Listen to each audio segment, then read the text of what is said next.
Nah, that's just passion. We love the game. You already know what it is. FYF. You don't got tough skin, you might as well not even come on in. Talk to 'em. FYF, blow the whistle, man, we too official. Better check the film, we not one of them. The greatest to ever ball above the rim. They wasn't with me shooting in the gym. Cut the small conversation, debate on major levels. This the playoffs, baby, bring that pressure, we never settle. Cross and spin, getting it in, I wanna win. That teamwork got us headed to the ship again. Oh, LeBron better than MJ? Cut it out. Half these fans in the stands don't know what they talking about. Half-court jumpers, crowd going wild. FYF ranked #1, you better say it loud. Intellectual talk, but fuck your feelings. Elijah 1-2 overrated, Kobe still a realist. Top 10 all time, now how they cut the line. Magic Johnson, Draymond Green, one in the same kind. Fuck your feelings, fast break, stop and pull a J. He got how many rings, nothing else to say. With the team, live streaming, play by play. This the dream, full steam on the road to 100K. FYF, blow the whistle, man, we too official. Better check the film, we not one of them. The greatest to ever ball above the rim. They wasn't with me shooting in the gym. Cut the small conversation, debate on major levels. This the playoffs, baby, bring that pressure, we never settle. Cross and spin, getting it in, I wanna win. That teamwork got us headed to the ship again. Started small, then turned into big dogs. They treat me like the GM, I just make the call. No matter who my op is, I'ma stand tall. Then pull up to the game, fresh like I just left the mall. 100K, 100K, 100K, check the score. We gon' bust the shot clock, fans running to the floor. All I hear is go this and go that. Man, I love the game, I admit it, I can't quit it. Step in front of me, man, your ankles gon' get the business. Been a legend like Moses Malone, way ahead of my time. This the greatest sports show ever, I just had to remind. FYF, blow the whistle, man, we too official. Better check the film, we not one of them. The greatest to ever ball above the rim. They wasn't with me shooting in the gym. Cut the small conversation, debate on major levels. This the playoffs, baby, bring that pressure, we never settle. Cross and spin, getting it in, I wanna win. That teamwork got us headed to the ship again.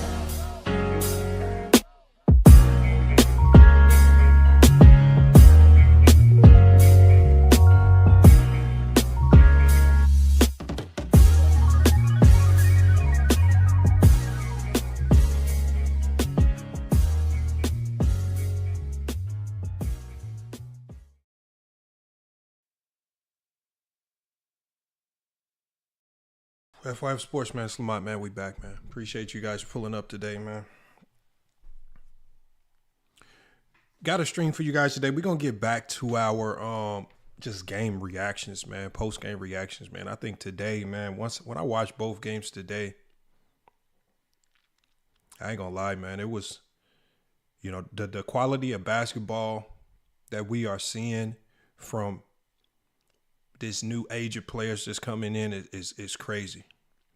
You know, you would think, you know, one would believe that a playoffs without LeBron James, without Steph Curry and the Warriors, without Kevin Durant, Devin Booker, and some of the stars, no Joel Embiid.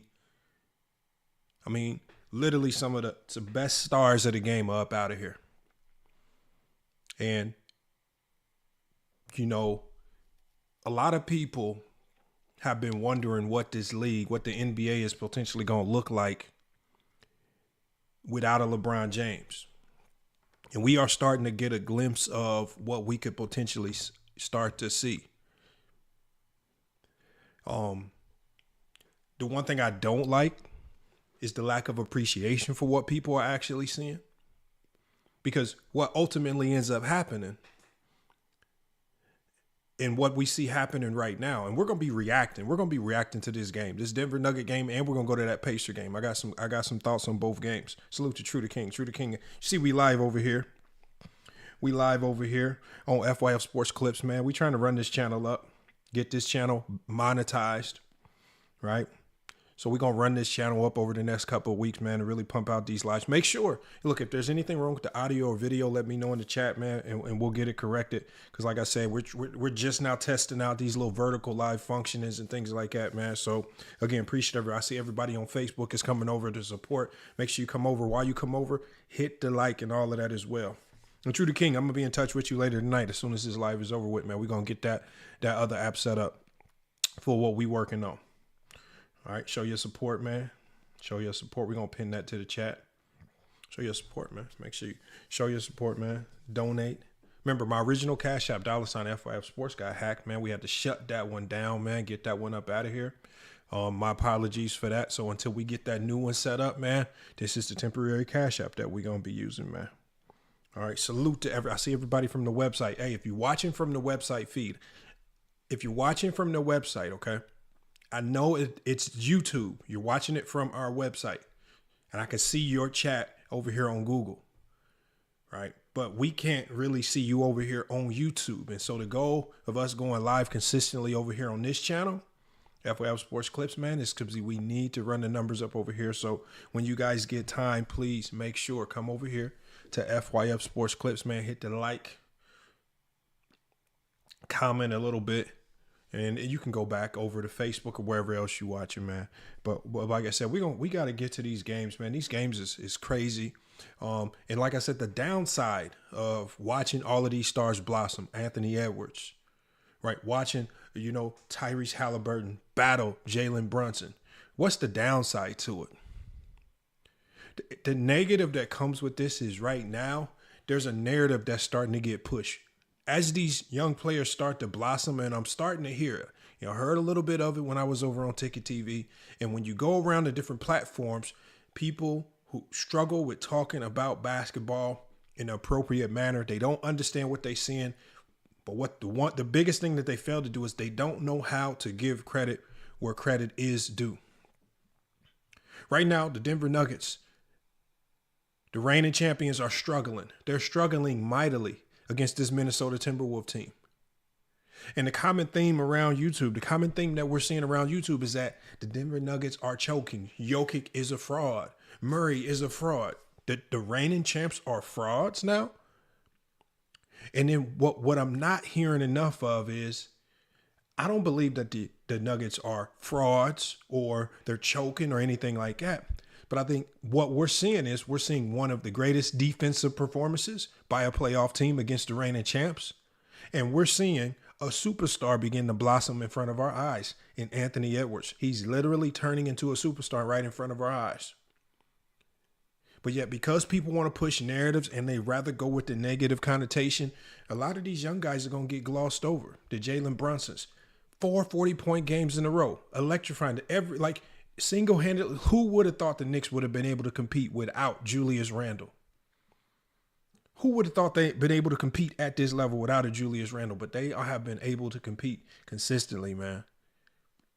Night in and night out basis. You got Dante DiVincenzo. You got the Villanova trio. Josh Hart, with one of the biggest performances of his playoff career, coming through a game where they were backed up against the wall by the Indiana Pacers and Tyrese Halliburton, another young team.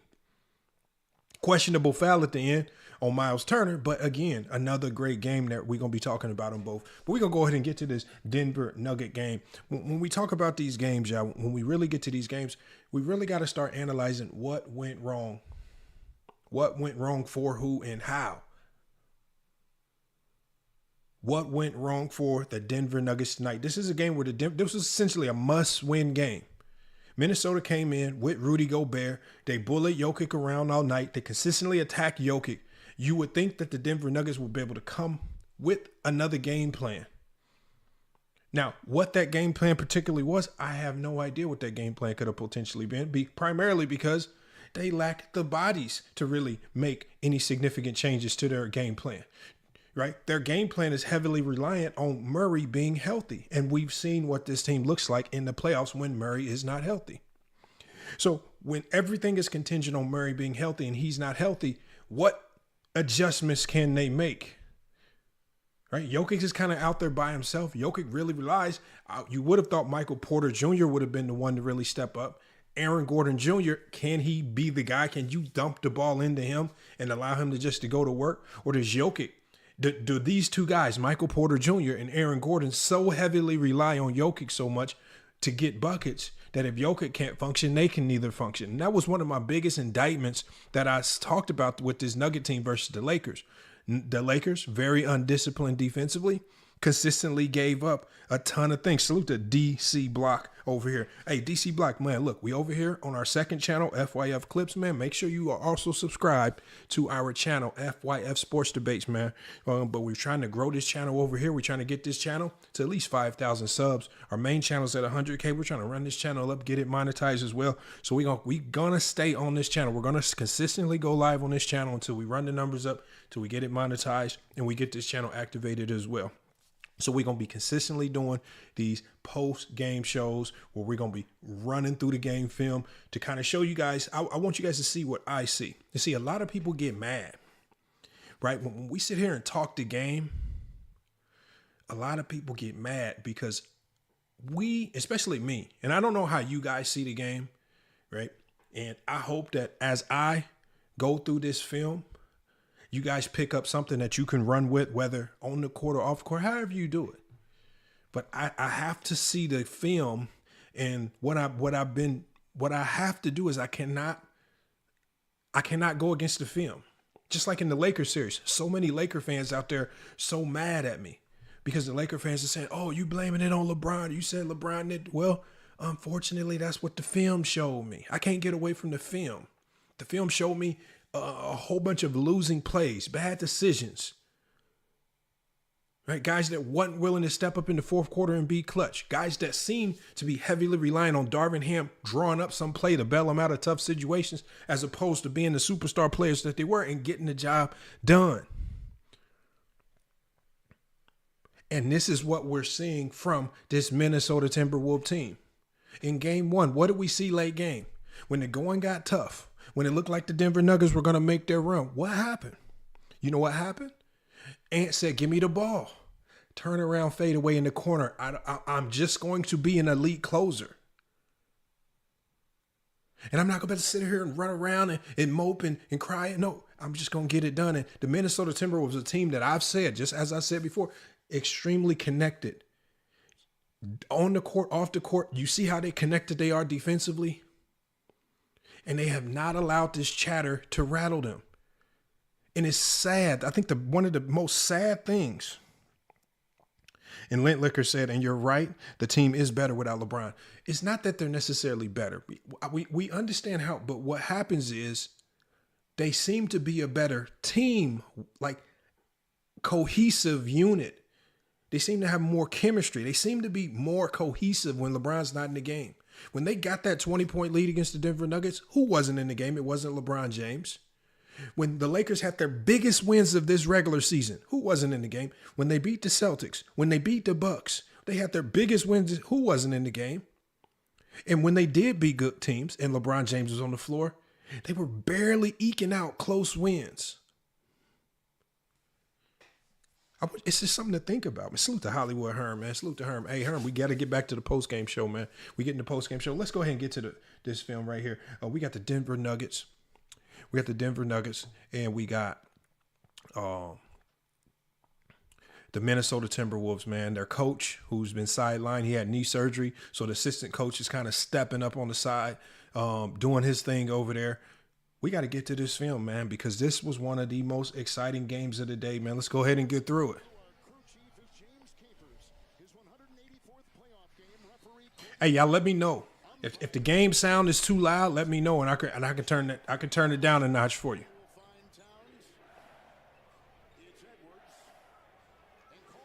Look how Edwards starts out the game. Edwards is starting out the game. These ain't plays. This is just somebody going out there setting the tone. Anthony Edwards getting into the middle, relentless. And what you got to appreciate about this, Minnesota Timberwolves team is they had a game plan tonight. And I want to see if you guys can pick up on that game plan. I want to see if you guys, as we go through this film, because I'm going to talk about it after this film is over with, I want to see if you guys can pick up on it. Lynn Liquor said, it sounds just fine. All right, salute. Appreciate that right there. All right, Denver really, really reliant on those DHOs and those pick and rolls. Minnesota did a good job of pushing them to the outside. And Edwards, man, just unbelievable. And I think that Minnesota took a page out the Lakers book with how to attack the Denver Nuggets. I think that's where they exposed themselves. I think the Lakers exposed the formula on how to consistently destroy this team. They just couldn't execute late game. They lack discipline, and they don't have any closers on this team. Great pass right there.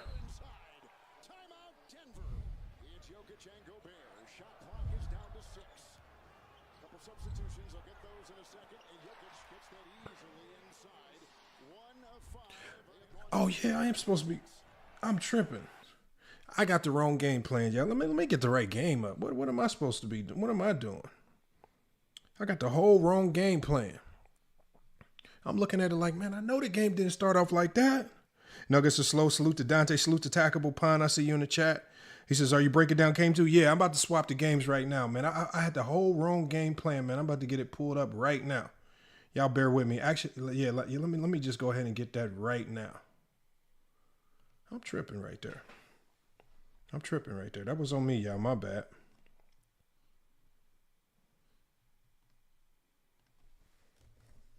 Let me see who we got in the chat while we waiting. He says, do you also got the Timberwolves winning it this year? I don't see the Celtics or the Knicks beating them. Well, I mean, at this stage right here, just after watching how Minnesota has dominated through the playoffs. I mean, they haven't lost a game. They're 6-0. They dominated the Phoenix Suns. This was a Phoenix Suns team that I actually picked to beat the Minnesota Timberwolves. They dominate them. Then they go into this series versus Denver. Once they go into this series versus Denver, I forgot who I was talking to, but I said, I'm not about to keep playing around with Anthony Edwards. This man then swept Kevin Durant and Devin Booker. I thought the Suns were going to get one. He swept them up out of here. I'm not about to keep playing around with them. Once they start to show me who they are, I got to rock out with it. They are a defensive team, man. They are a defensive juggernaut. And I think it's just time we got to come to accept that right there. Right? And you got people running around saying defense don't win offense. No, defense wins championships. When the playoffs comes around and teams are slowing that pace down and they didn't game plan for you, it's over with, man. You better know how to defend.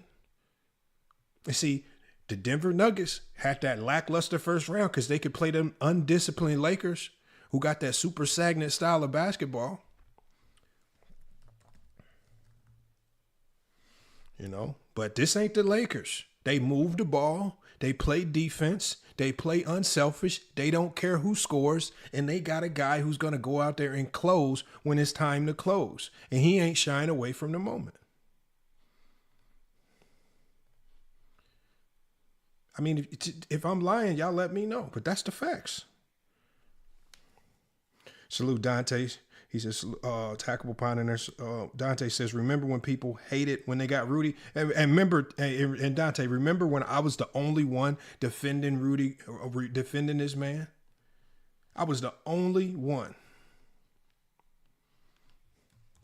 People kept calling him trash. And remember, if y'all remember when I was talking to the locker room, I don't even know if some of y'all heard this, but I said the biggest problem with basketball today is that people don't know how to analyze the game just based on a player's performance. They can only judge a player.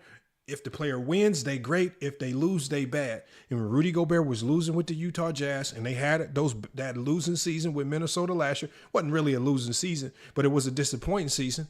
People didn't know how to judge Rudy Gobert, so they would just run around. Oh, he ain't that good of a defender. They keep losing. They didn't take into consideration that Naz Reid was hurt when the playoffs hit last year. They didn't take into consideration that Jaden McDaniels was hurt last year. Rudy Gobert hurt. When Rudy Gobert was the only lifeline saving the Utah Jazz. It's bailing them out of all types of situations. Oh, he got dunked on. He not good. Oh, so now Rudy Gobert is a good player when you start seeing him win. No, see, and now I think that's one of the biggest indictments, man, with this basketball community. They don't know they don't know what they watching. They don't know who good or who bad. If some of these players didn't have championships, they wouldn't even know how to explain their game. They wouldn't even know who's good from bad. Remember, before Jokic won a championship, before Giannis won a championship, the common theme was running around was that they disappointments, that they was chokers, that they couldn't get the job done. They didn't know how to analyze their games. All right, y'all, I'm pulling that game 2 up right now. My apologies for that. All right, I think I got it ready. There we go. Game 2. Game 2 on the docks, man. Salute to Grove Money in the chat. He says, creating that Edwards is beating the team by himself. We watching the Timberwolves whole team locking up and scoring, not just Edwards. That is facts, man. That is facts, man. And here we go right here, man. Start to this game, right, defensively. The way they're defending Jokic is they're not letting him play make. They are sending a ton of physicality his way. Right there, they're meeting him chest to chest. And look, even though Jokic scored right there, that's called setting the tone for how you are trying to defend. And Karl-Anthony Towns, man, is just like Anthony Edwards is freeing everybody else's game up. Remember, when you have that elite closer, that guy you know you can rely on when the going gets rough, it makes everybody else's job a lot easier. And so now Karl-Anthony Towns can play with that freedom, as you saw him play today. Monster game early, playing with reckless abandon, and he out there defending on both sides. And we got Anthony Edwards with the ball right here. And the common theme for this game right here, what's the number one thing that they were doing offensively? Because I think that's what's going to get glossed over. Aaron Gordon knocks down the 3 right there. Naz Reid was just on fire, man. Rudy Gobert with the birth of his son had to miss this game. A lot of people, especially in the fantasy basketball community, had this game chalked up for Jokic, man. Jokic was going to have a big one. They didn't let that happen.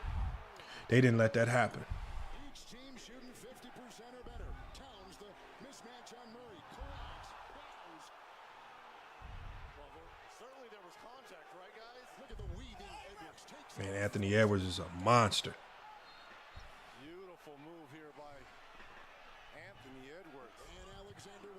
Man, Alexander Walker's playing great, beautiful basketball, too. One of those guys that kind of went over the radar. I didn't even know he was that type of defender, man. But, boy, he's out there defending his ass off.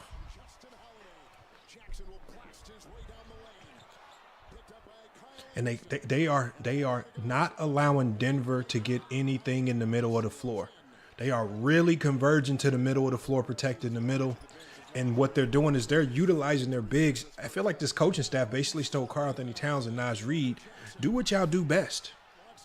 Do what y'all do best. He says, you guys can shoot the 3. Go out there and space this Denver team out. These are babies. And Karl-Anthony Towns, just like I said, knocks down a 3, 16-point lead, 36-20. This is where they just start having fun. Alexander Walker. Unselfish basketball, just moving the basketball. Look how they defend in the pick and roll. Smother, fight over. That's not an ice. But again, you got to make every bucket that Denver scored. They struggling. They fighting tooth and nail just to get to the rim. And Naz Reid knocks down another 3. Look at this defense right here. Porter Jr. fight over, show high, breakdown right there. But they're having a rough time running what they like to run. Physicality, send to it, Jokic, make him do it all. Jokic looked like he was running a track meet. He looked tired.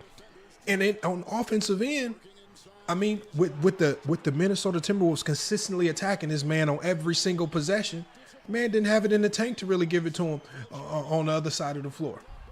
Look at this. Relentless on Jokic. Now we getting out in transition. Now we running. And I think Anthony Edwards feels like this Denver team is too old and too slow and they cannot catch up with the speed of this Timberwolves team. And when Anthony Edwards decides to turn it up a notch, there's nobody on this Denver team that can stay in front of him. We saw Aaron Gordon try. KCP can't guard him. Nobody on this team can guard him. He feels like they all babies. And right there, getting to the basket at will. And now we're starting, because remember, you guys, let me pause this real quick. See, this is what was happening. See, you watch this Denver Nugget team play a pathetically stupid defensive team in the Los Angeles Lakers led by LeBron James, who is extremely lazy on defense himself. Their best defender is not a vocal defender, which means he can't help the team defense. He can only bail you out or try to. And if he's not there to bail you out, you're getting barbecued. So they don't have a vocal defense. They have a stupid defense, and they have a lazy defense. Again, this is all with a defensive head coach. And it was making Denver look much better than they actually were. Now you're playing a team that's connected. Now you're playing a team that's going to get back every possession, and you ain't going to have nobody hanging back crying to the ref because they didn't get a foul call. You're going to have all 5 guys getting back in transition. Now Michael Porter Jr., them threes ain't looking so easy when you really got guys being physical with you before you come off them DHOs. Now he looking a little soft on the edges out there. I thought this man was about to break the 3-point record for the playoffs the way he was shooting against the Lakers. But see, I told everybody, when you connected as a team, when you got good leadership on that team, and this team is led by none other than Mike Conley Jr., it's clear that that's the leader on this team. Anthony Edwards has talked about it. Now we starting to see the results. Salute to Khalil Burton in here. Khalil says, Naz Reid is the key to keeping Joker from going off too athletic too fast. And you know what? These guys ain't worried about fouling out. Do you see how they defending Jokic? Jokic is not about to sit there and just knock them off. They are going right back at Jokic. And the one thing that they are seeing is that, okay, the refs is going to pull back. Jokic want to bang, they going to let us bang them back. We're going to see significant help his way. And what they're doing is they're doing something. Most teams play Jokic away from the middle. So that primary defender, what they'll try to do is they'll try to push him away from the middle. The Minnesota Timberwolves, as you guys can see on this video right above me, they are making him turn to the middle. And as soon as he makes that move to the middle, they are flocking to the ball, man, swarming the life out of him. And he can't do nothing. Swarm. Block. Can't do nothing in the middle. Off. And we off to the races, man. Next pass, because they don't want to defend. Jokic dead tired. Because he can't do nothing on the offensive end. Let me get this steal. Let me get those. This is how we end the half. Ant-Man, exclamation point. These boys is down 30 going into the half, man. Can't do nothing with them.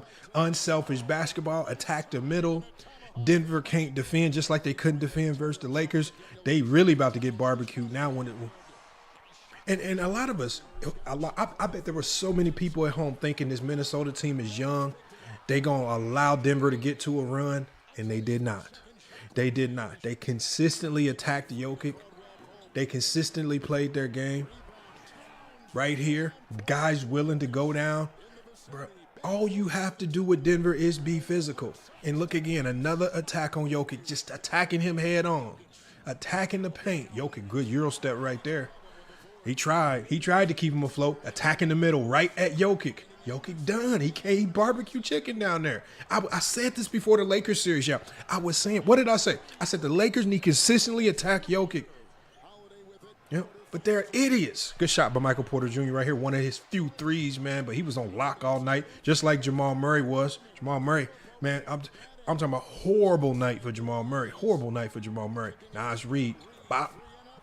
Spacing the floor, playing confident, playing fast.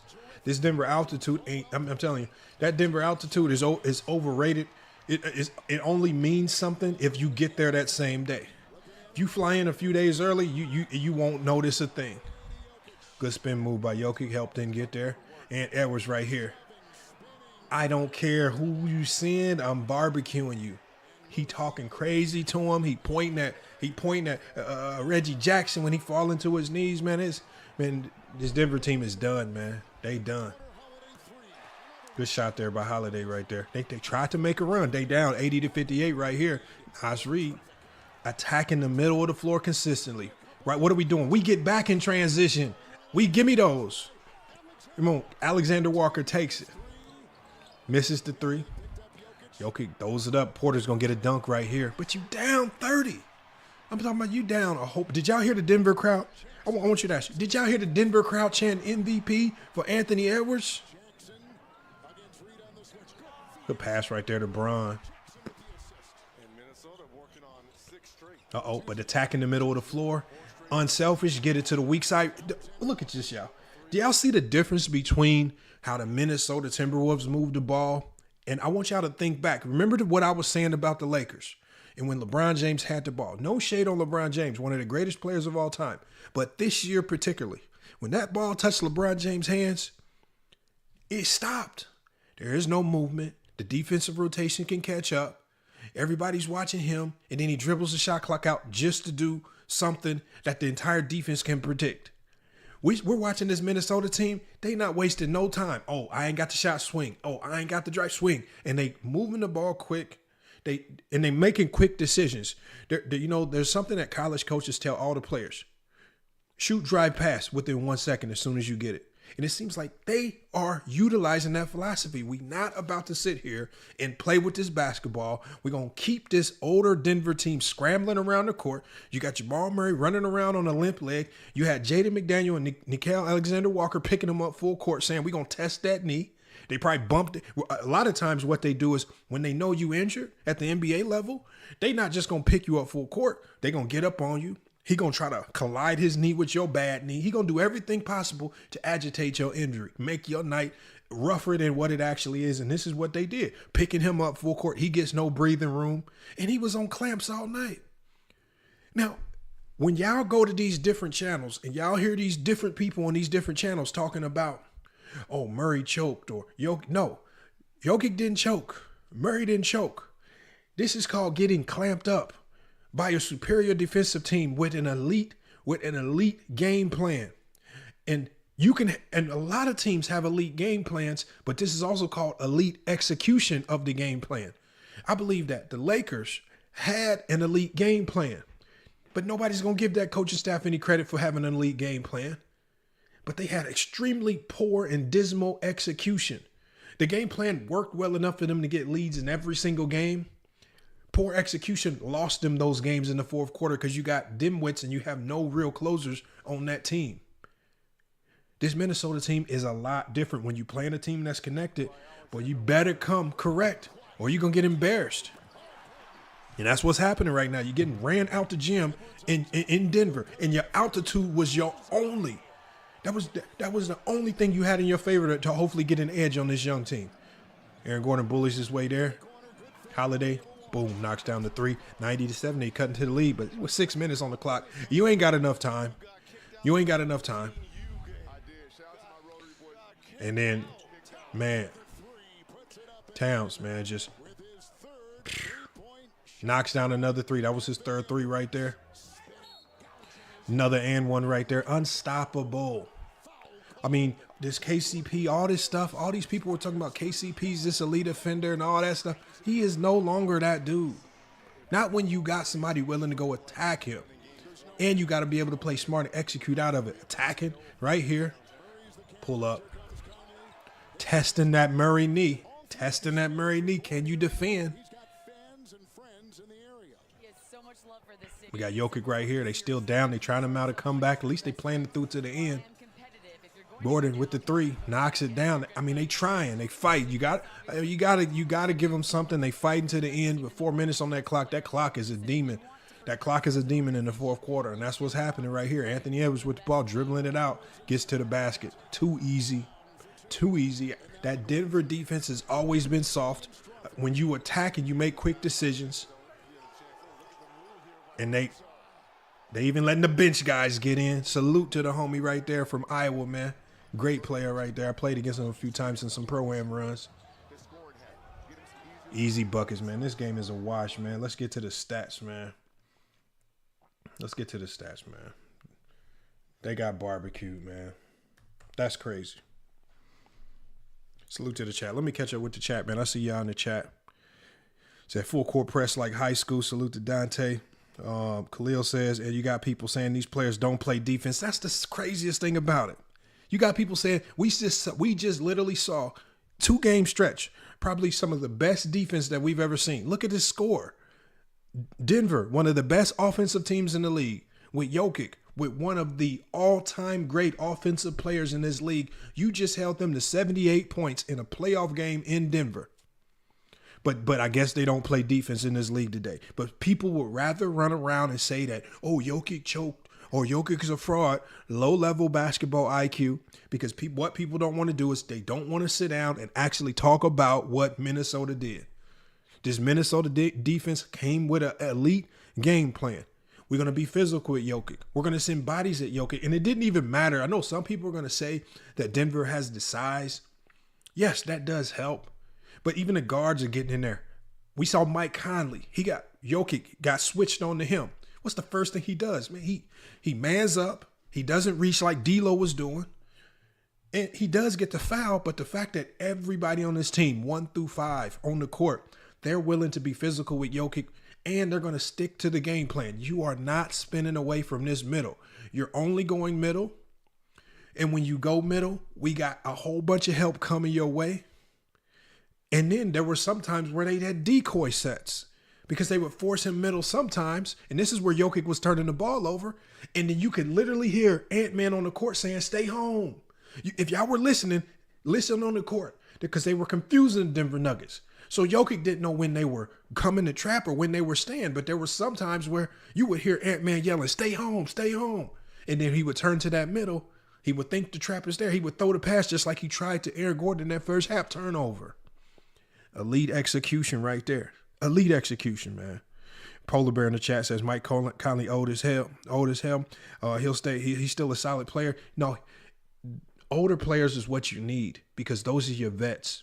Mike Conley was talking about it before the game. He said sometimes these guys really ain't been in the playoffs enough to understand the gravity of this particular moment right here. He says they just out here hooping. So you need that leader to kind of reel them in and say, let's stay locked in, y'all. Let's stay locked in. Just like in game 1, it seemed like they got sloppy when they got the lead. But Mike Conley as a leader got to reel them in. Hey, y'all, look, let's get back to it. Let's get back to executing. Come on. This the playoffs. We can't mess around. It's over with after this.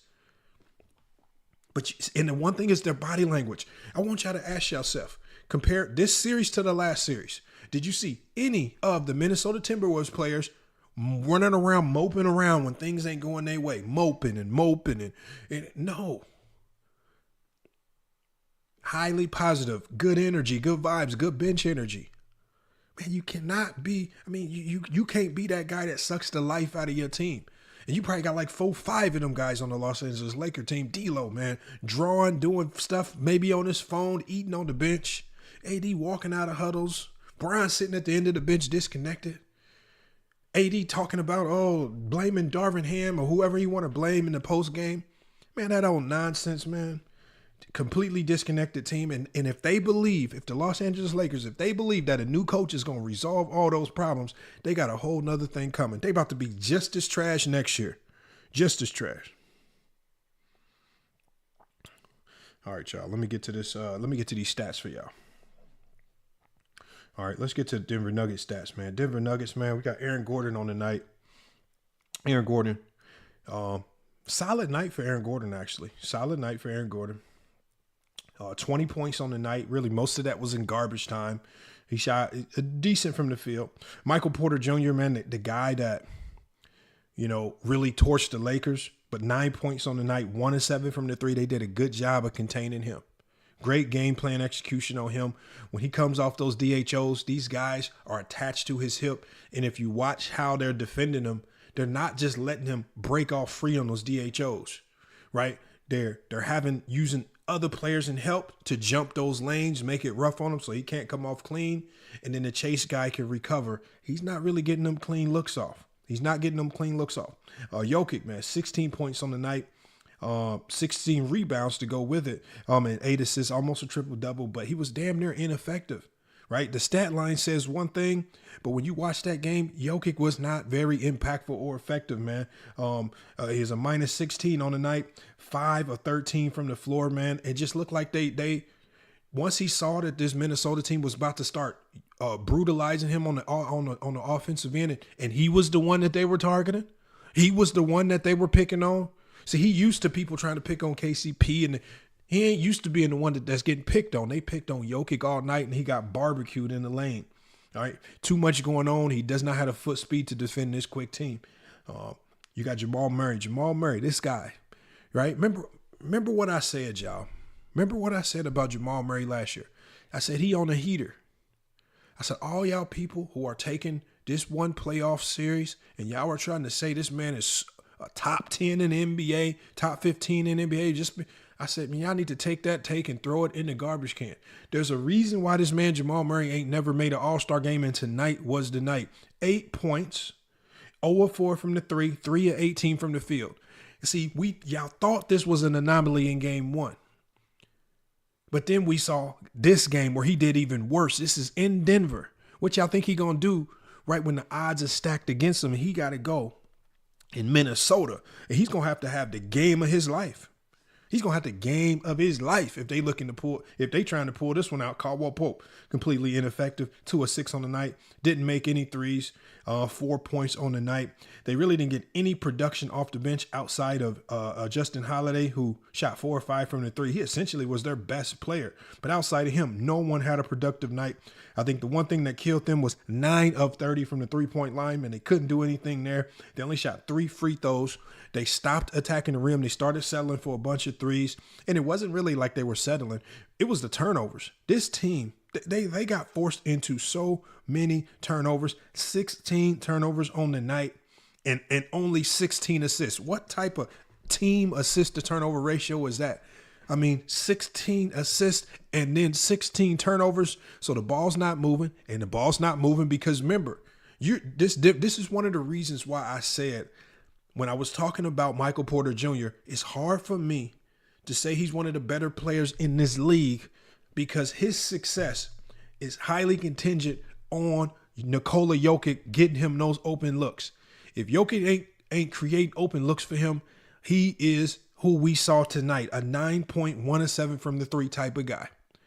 All right. But people like to overbloviate because these players can barbecue the Los Angeles Lakers and they think that these guys are good because they can cook LeBron James and the hapless Lakers. No, not every team in the league is just going to relent and break and fold the way the Lakers did and just give up games. This Minnesota team is on a mission, man, and it shows. Let's get to the Minnesota stats, man. And salute to Ace Sturdy in the chat, man. I see y'all in here. He says Murray hasn't looked good the entire playoffs. Yeah, I think something's going on with that knee. I think he rushed back to get to the playoffs. And like I said, the fact that the Lakers weren't able to exploit that, boy, the bonehead idiot players, they let this man with a bum knee hit 2-game winners on him. Come on. They should have been attacking him every opportunity that he could have got. We got Polar Bear Chad. He says, shout out to Rudy for becoming a new father today. That's facts. Shout out to Rudy Gobert, man. He had to miss this game. Baby on the way, man. And so it's from what I'm seeing on Twitter, it looks like everything is solid. He's going to be back for the next game. When we get to the Timberwolves, you got Jaden McDaniels, man.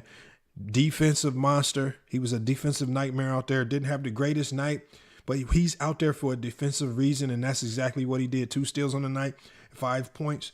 Kyle Anderson, slow-mo's pace and some of the passes he was making, I think were elite. His rebounding and assist. So he was 9 rebounds, 8 assists. The way he can facilitate, right, and not get rushed when he gets to the middle of the floor. He has so many assists, attacking the middle, kicking it out to the opposite corner, making those quick passes to break down the Denver defense. Vital. A lot of people going to look at his stat line and say, oh, he didn't do anything. He was one of the primary reasons why this offense was able to function at such a high level tonight. Salute to Kyle Anderson. Karl-Anthony Towns, man. The man showed up, man. He is one of the most underrated players in the league. He is to me one of the most talented players in the NBA. 27 points on the night, 3 of 5 on the 3, 12 rebounds, man. Completely dominated, man. He understood that Rudy Gobert wasn't out. He understood he was going to have to be an impactful player for them to win the game. He started the night off hot. He finished the night barbecuing this team, and they did not let up all night. Mike Conley, another solid night for him. 4 points, 6 assists, 3 rebounds. Quiet stat line, but he did what they needed with regards to keeping this team calm and under control, not letting the lead get to their heads and making them play stupid. They played sound basketball throughout this game. And then you got Anthony Edwards, man, another 27 points, man. Just great game for him, 7 assists. And he is a one-man wrecking crew for this Denver team because Denver has no answer for him. Aaron Gordon tried. Y'all saw that possession where Aaron Gordon tried to sit low on the three-point line, and Edwards pushed him off. Come on out here. Yanked him twice, got to the rim, no problem. Barbecue chicken there. They're spacing the floor out, so Denver can't really send help. Whenever they send help, Ant's kicking it out. Guys are knocking down threes, so there's really not much you can do there. When you go to the bench, Naz Reid said, look, this series, I don't care who Jokic is, but he ain't about to bully us. They are being extremely physical. It started with Naz Reid. It started with guys like Karl-Anthony Towns. They understood with Rudy Gobert out there, they had to get the job done collectively, and collectively they barbecued Nikola Jokic. Man, they made life miserable for him. You get another 14 points off the bench for Nickeil Alexander-Walker, 5-9 from the floor, 4-7 from the three. That man is also between him and Jaden McDaniels picking up Jamal Murray full court, really testing that knee, making him work for everything that he got. I think we saw from when they got that big lead that Denver was not gonna have the guns, the legs, or the energy to mount a comeback to come with this particular team. They playing with too much fire, man. So I mean, salute to the Minnesota Timberwolves, man. Hell of a job getting that win in. Tackable Pond in the chat, man. He says the Wolves got depth. That is facts. They do got depth. Even if they got to do, but the one thing I like about the Timberwolves, and this is one of the things where I didn't like about Darvin Ham, is we know who the first two off the bench are going to be for this team. It's going to be Nickeil Alexander-Walker, and it's going to be Naz Reid. They're really not going much deeper than that. When you got Darvin Ham sitting here trying to sub in Spencer Dinwiddie, Taurean Prince, Jackson Hayes. He's trying to sub in too many players, right? Gabe Vincent. That's 4 guys already.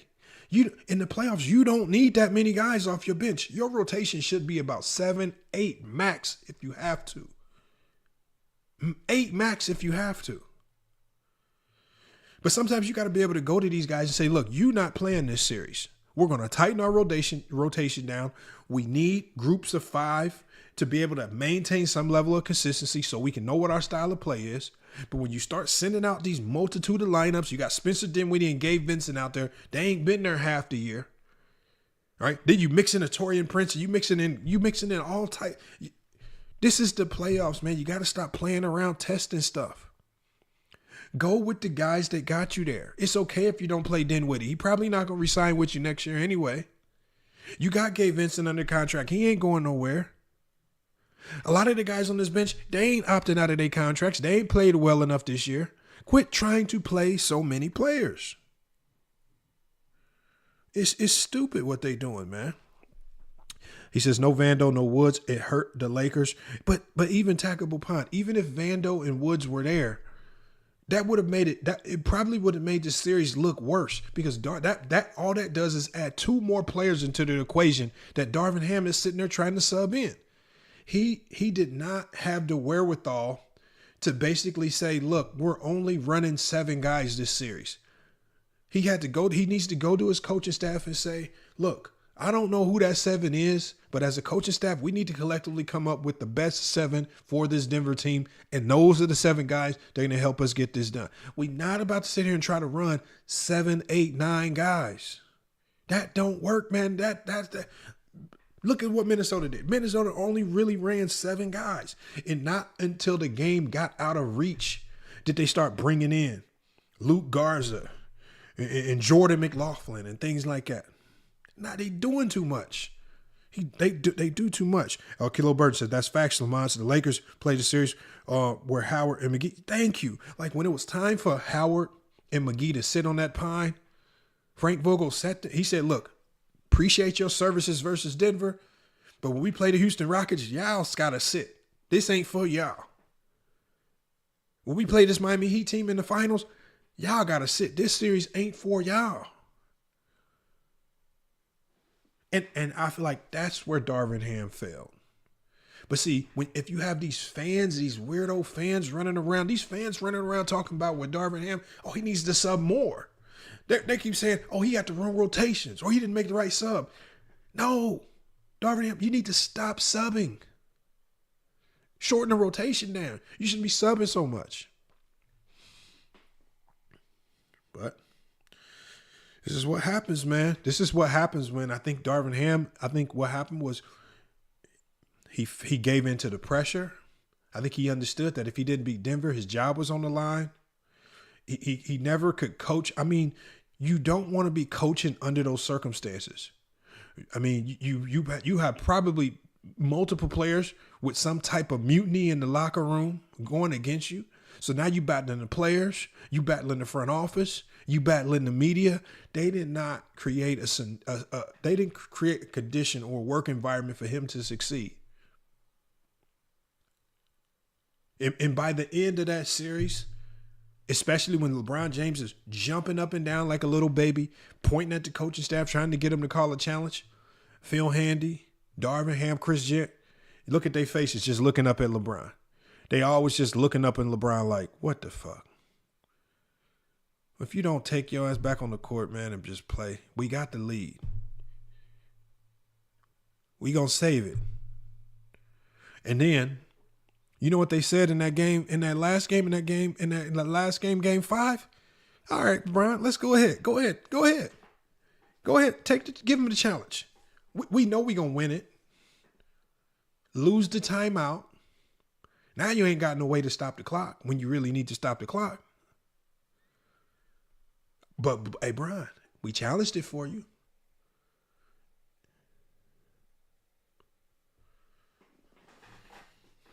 Complete and utter idiots, man. Complete and utter idiots. See, they wouldn't like me, Tackable Pond. See, because if I got hired into a job like that, right, especially when you're making that type of money and the stakes are that high, I'm not about to care if you my friend or not off the court. See, Darvin Ham's biggest mistake was being signed to Clutch Sports. That's like a conflict of interest right there. Because now you really don't feel like you can really get on LeBron the way you probably should. But I'm lighting into him. You not getting back on defense? You running around crying about the refs? Boy. And look, if you talk to any of my players, this is one of the only times I'll yell at my players. And I really don't yell at them like that. I try not to. You running around getting texts and crying to, man, get your ass back. We barbecuing these dudes anyway. Why we talking to the refs, man? Get back. Who cares? Let the coaches handle the ref. Let the coaches get the texts. Just like Malone did. When the refs called a bad call, let the coach call the timeout. Run out into the ref's face. Let the coach handle that. Players, man, y'all need to get back. Oh, man, it's craziness. We're going to get to this Pacer game in a minute, too, man, because I think, man, Jalen Brunson, man. But this Knicks team, the more I watch this, he says, hold on, Dante says the Lakers need more size just like Philly. Man, the Lakers didn't need no more than what they already had, man. I'm tired of these excuses for the Lakers. The Lakers had double-digit leads in every single game. A 20-point lead in one of them. Man, if they got to stop crying and whining about the first thing that Laker fans and the Lakers need to understand is that they're in a situation where they can't get nothing. Not nothing of any significant value. They put themselves in a situation where they done pissed D'Lo off. D'Lo ain't going to do anything to help you succeed in the future. Your summer is screwed. Unless LeBron James signs for significantly less, you ain't going to have the cap freedom to do nothing. All this talk about getting Trae Young and getting these another star this summer and like somebody really want all these Laker draft picks is in the garbage cans. Y'all really think these teams are that stupid? Y'all really think these teams are looking to this Laker roster thinking that there's really something on this Laker roster that's really going to make them that much better? Laker fans got to be retarded, man. We got Ike in the chat. Chris Broussard, take minus retaining Ham. It's the best take about this. New coach won't fix this. And who even want the job? Exactly. Like, see, the thing is, you know why I would take the job? Because it's a good payday. See, what's going to happen is it's going to get to a point where the only coach that will take this job is going to be some new blood coach trying to get his foot in the game. So it seems like it's almost, when it comes down to it, the only person they're really going to have available to coach is somebody desperate to get back into the NBA because he's just trying to get them NBA paychecks. I mean, at the end of the day, you're going to have get somebody in there that says, look, well, it's 2 to 3 years of paychecks. So If it go wrong, at least I'll just do a good job of stashing away some money. It's not a good job. It's not a good job to have, because the one thing you know, if you're going to go coach the Lakers, this is what's going to happen.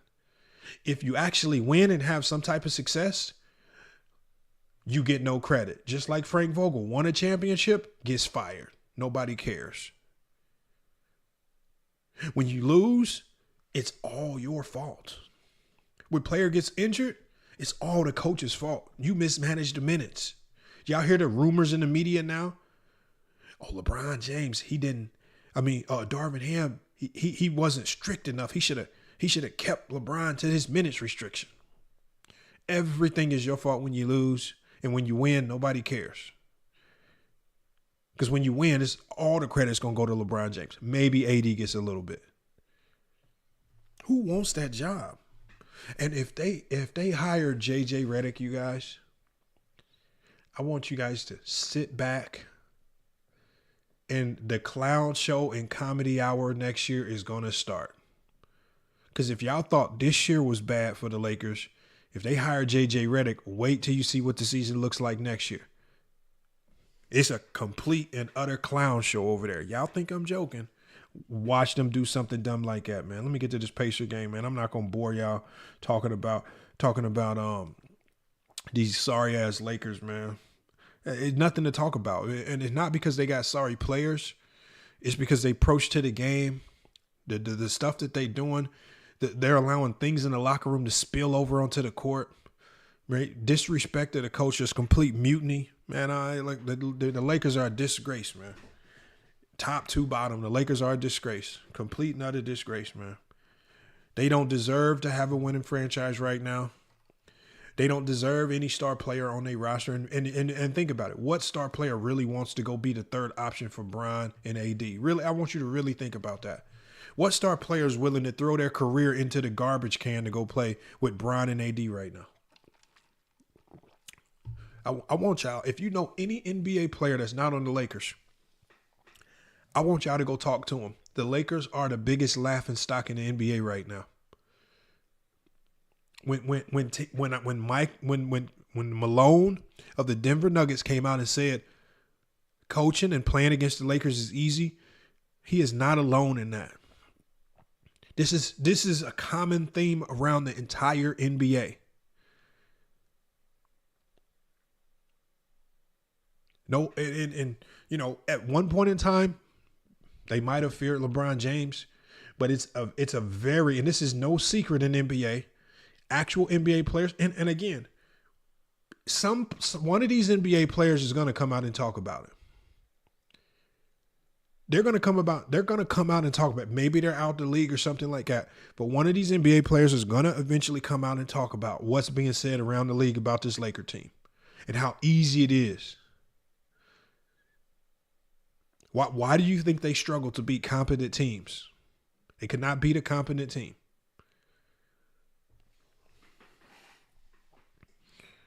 But we'll see. You guys will see, man. We'll see.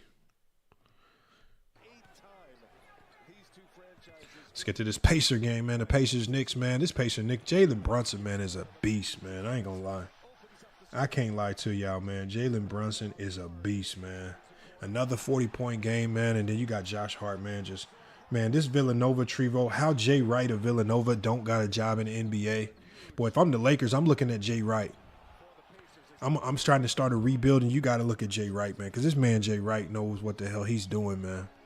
Jay Wright, you got 3 Villanova players on this roster, and they all balling.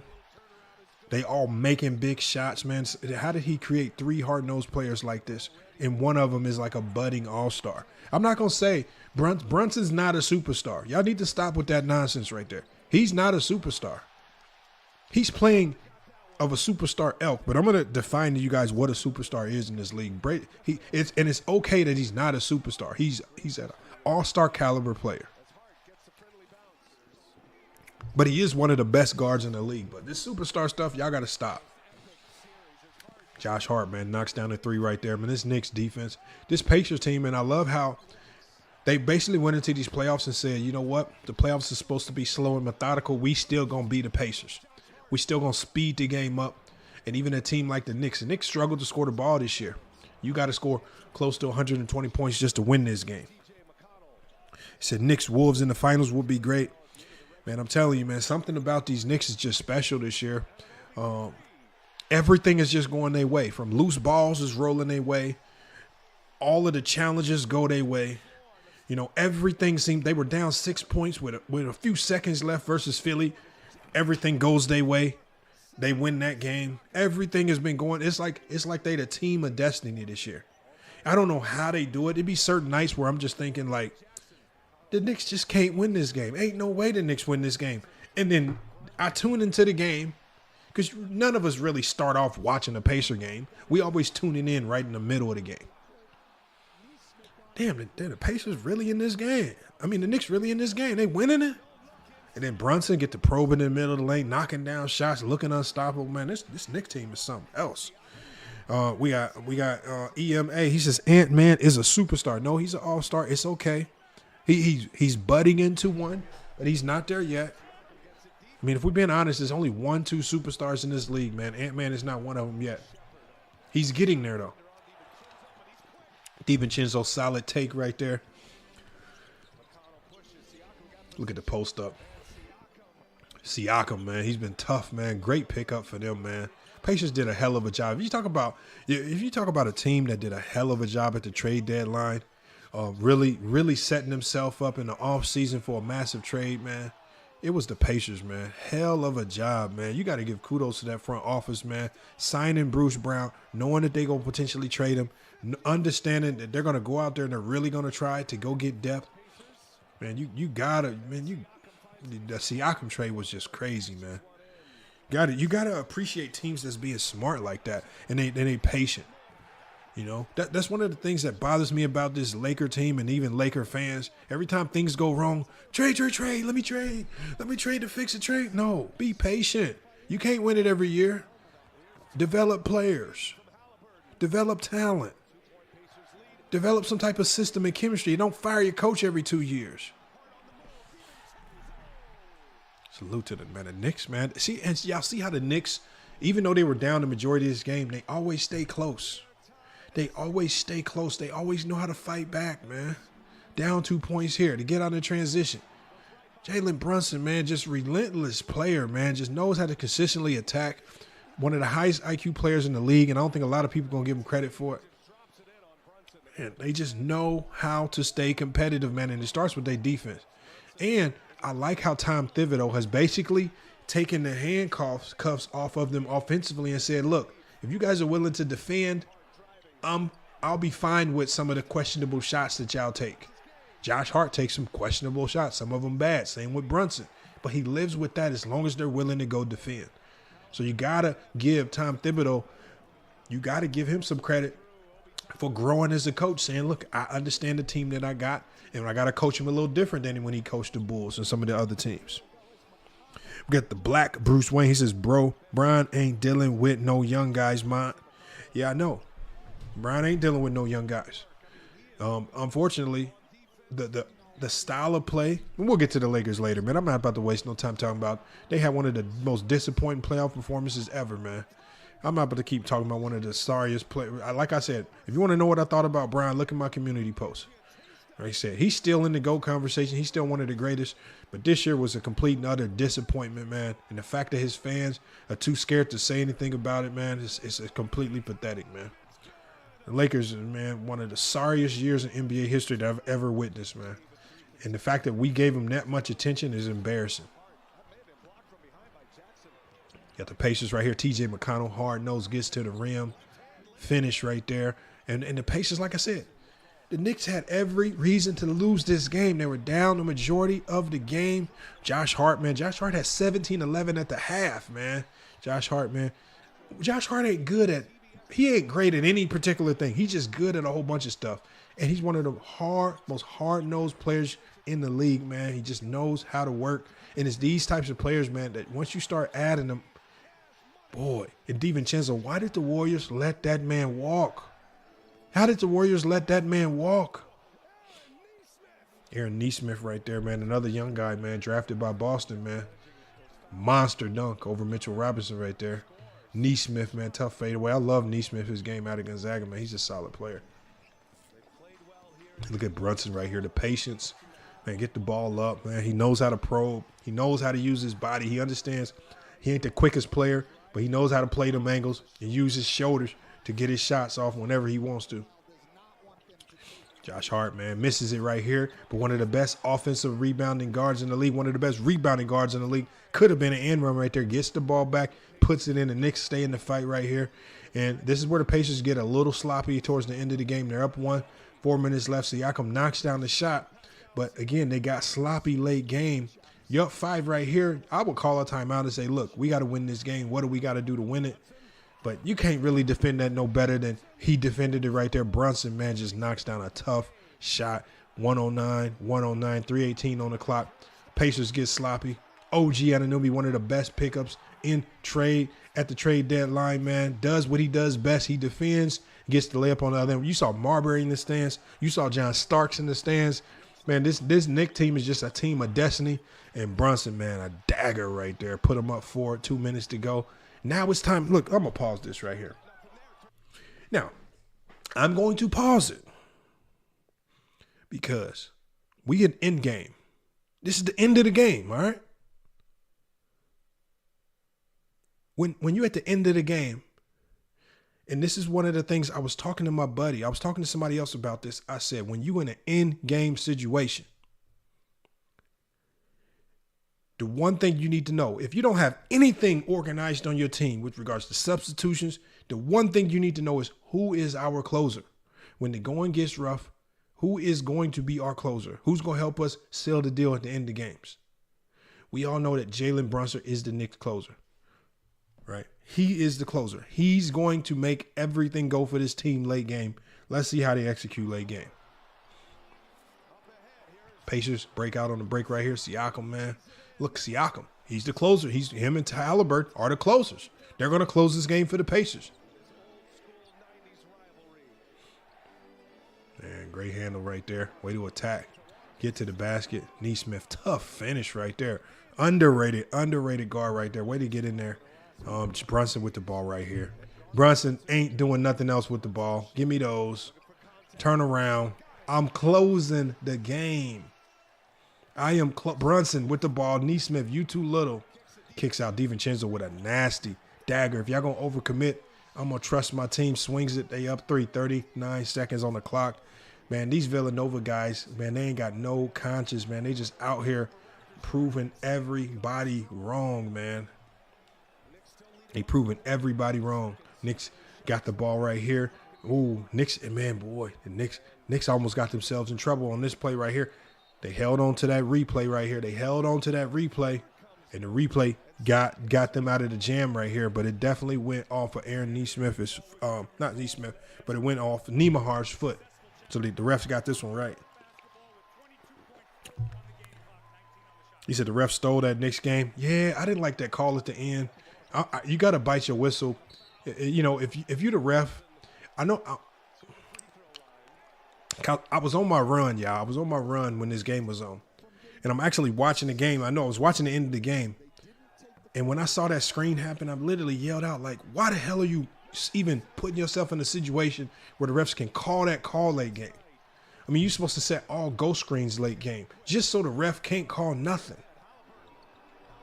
I mean, you set all ghost screens late game, and that's what really cost them. And Miles Turner, I mean, you don't go set that screen. Don't go set that screen.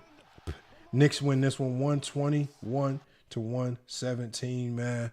121-117. Let's get to the box score. For the Pacers, man. Pacers, hell of a performance, man. One of the most balanced teams in the NBA. Siakam, 19 points. Neesmith, 12. Turner, 23, even though he had that gaff at the end. Nembhard, 11. Halliburton, only 6 points, and I think that might have done them in. I mean, if they're looking to win a game on the road, if they're really trying to win games on the road, they got to get more out of Halliburton in a game like this. I mean, I don't care how you slice it. I know some of these other guys stepped up, but Halliburton cannot have these disappearing acts, man. 2 of 6 from the field, only 6 shots. If you Halliburton, completely unacceptable. 2 of 5. And remember, out of those 6 shots, 5 of those were threes. And that means you really weren't aggressive in attacking. I mean, he did have 8 assists. He also had 4 steals. But when you're looking at a game of this magnitude, these others on this team are really looking to the stars to shine, man.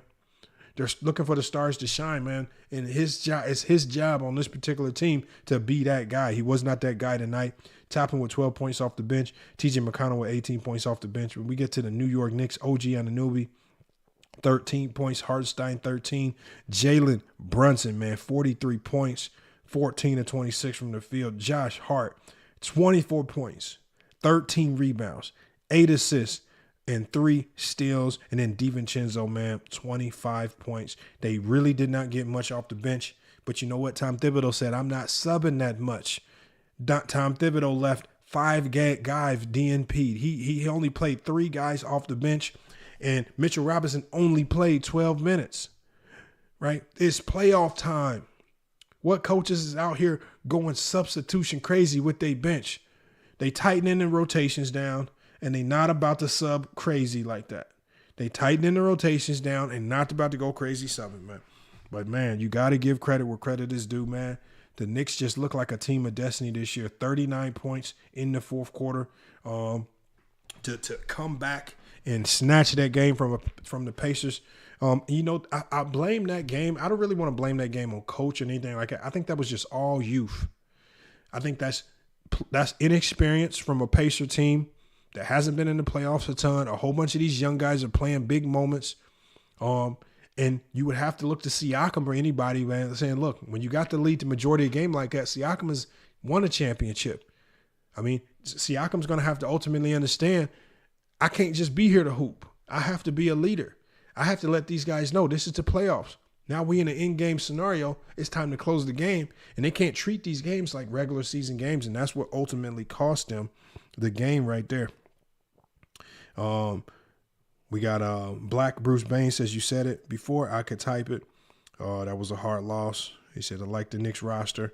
Hey, man, I love this Knicks roster too. Now, this Knicks roster, I do that every time I tell myself that this Knicks team is missing something. Every time I try to convince myself that they're missing something, they go do something that I didn't think they could do. Every time I try to convince myself that they ain't good enough, they go win a game or playoff series I didn't think they can win. I was thinking that Joel Embiid would shine and look like the MVP versus the Knicks. Brunson was the best player in that series. Brunson is an all-star. He's a bona fide all-star. Now, what was I saying? When I said before he's not a superstar, Jalen Brunson will never be a superstar. That's not a knock on Jalen Brunson. But I'm going to tell you why he will never be a superstar. Here's the reason why he will never be a superstar. And y'all, and look, it's pinned in the chat, y'all. Make sure y'all hit that Cash App. Support the channel, man. We're going to be doing these. We're going to be doing these post-game shows. We're going to try to get them doing 3-4 times a week. So make sure y'all hitting the Cash App to support, man. We are going to run this channel up, FYF Sports Clips, and we're going to run it up till we monetize. We're going to run it up till we get the memberships over here, right? And I know I got all of that turned off on FYF Sports because that channel over there is sponsored.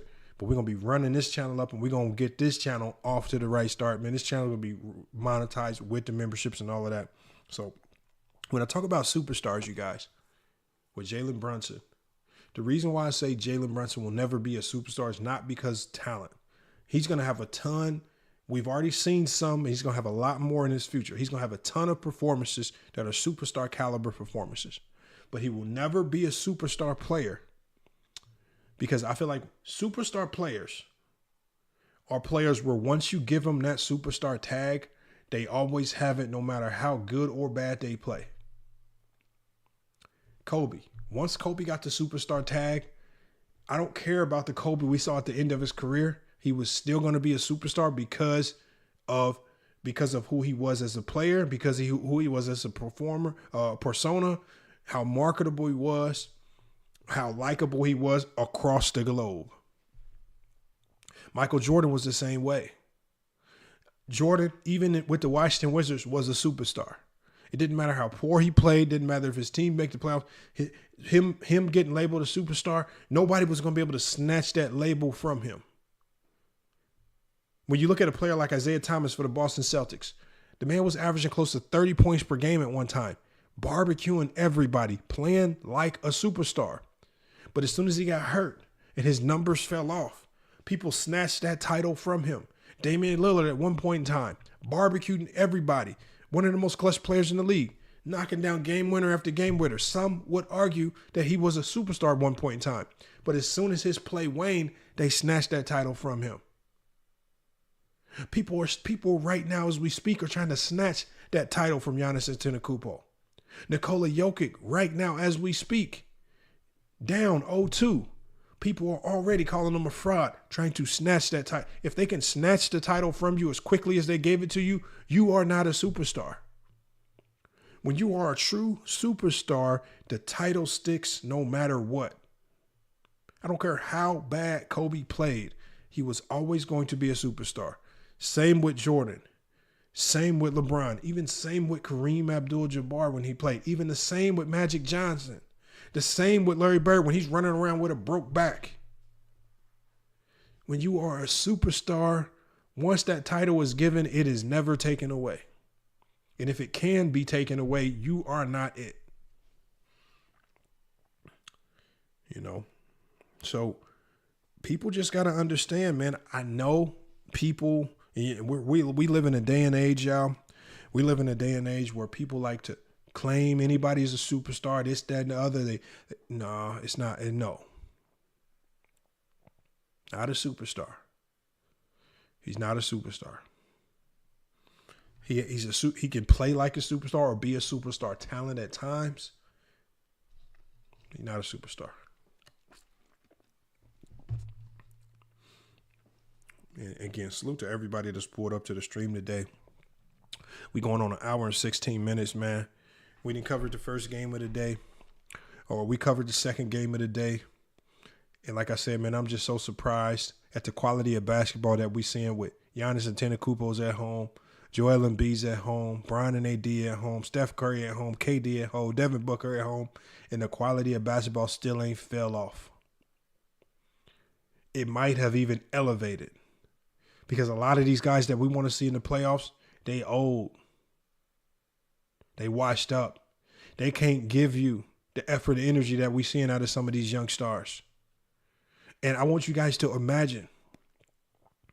What is this going to look like when Victor Wembanyama starts to make the playoffs? When the San Antonio Spurs start making the playoffs and he start battling. All these people like Jason Whitlocks and then all these guys talking about, oh, it ain't no face of the league and the league is in trouble. Man, they sound stupid.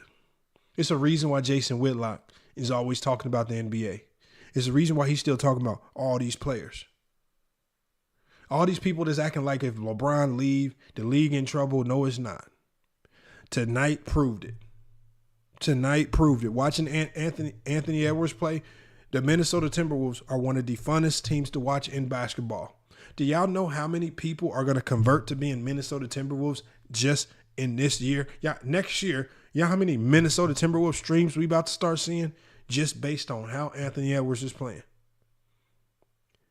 Just like we say, just so many fanboys of LeBron. There's about to be a lot of fanboys of Anthony Edwards coming up.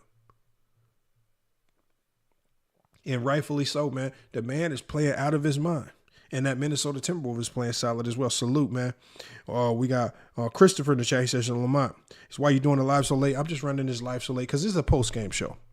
I'm going to try to do them earlier, but I want to do these post-game shows. I got some other topics I'm going to be covering as well. So some of those topics, I might not do the live so late, but just like I said, man, we're going to try to run this channel up. We're going to try to run this channel up to at least 5,000 subs. We're going to really get to work to get this channel monetized. I know my original channel, FYF Sports, that channel obviously is sponsored, so I don't turn on the monetization or memberships. I want to run this channel up so we can do all of that on this channel. Salute to So Crazy TV. You got Dante in the chat says, Whitlock just needed views. He doesn't care what he says. I know. Whitlock just does chase titles, man. He is a title chaser, right? But Whitlock's time is starting to really come. The network that he's on now, it's just a matter of time before they let him go because Jason Whitlock has made himself so unlikable to so many different communities. I think even the white community, the community that he panders to the most, I think they getting tired of him. You know, I don't get why he panders like that. I don't know why he didn't just stick to having a whole bunch of bad takes in sports.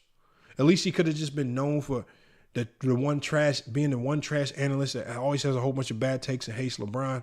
But now that he's starting to stick his nose into politics and all these other things, it just kind of makes him look stupid. And then now he just has a channel where it just seems like whenever a white athlete does something good, he over-glorifies it. Whenever a black athlete does something he don't like, he over-exemplifies it. He's kind of pathetic, man. He's running around.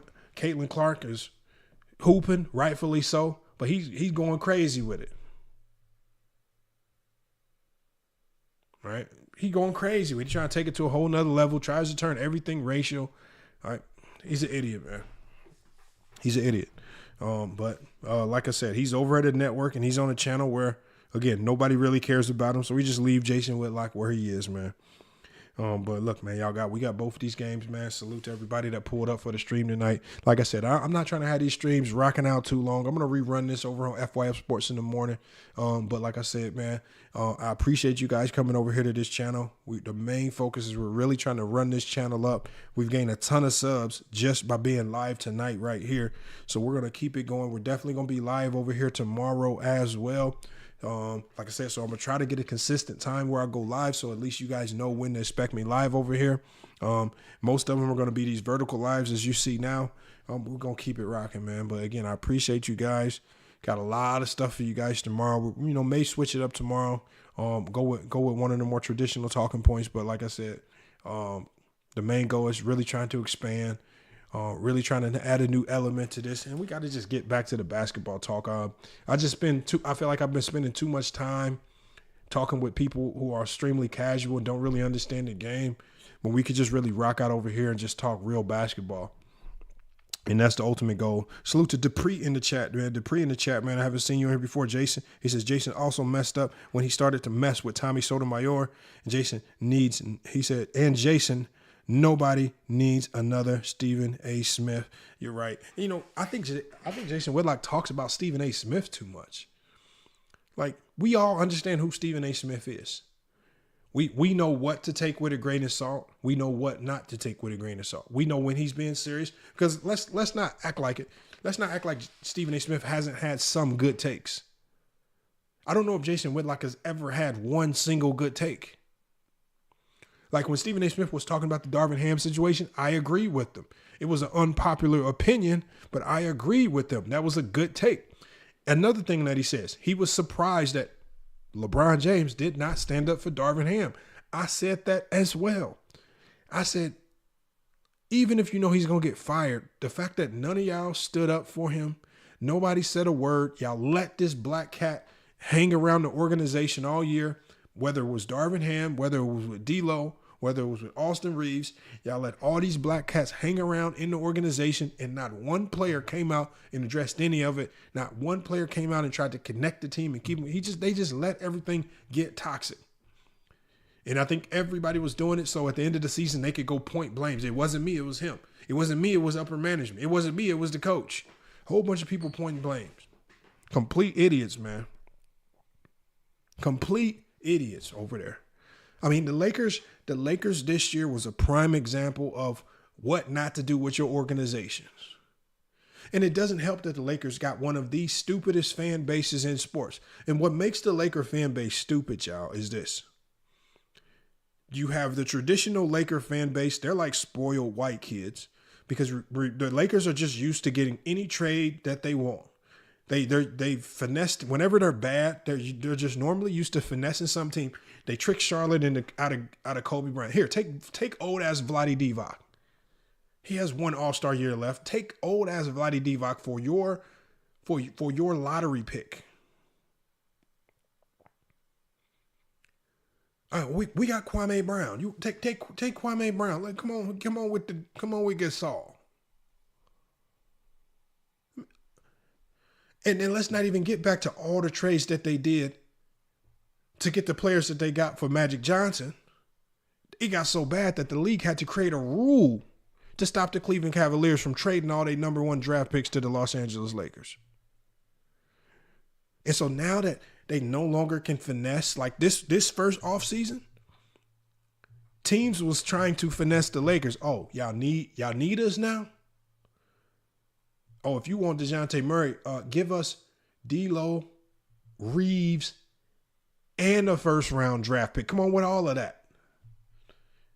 And if the Lakers think it's going to get any sweeter in the offseason, it ain't. So they in trouble. He says, my dad used to call Laker fans reincarnated Cowboy fans. And I think Laker fans are worse than Cowboy fans. They're worse than Cowboy fans.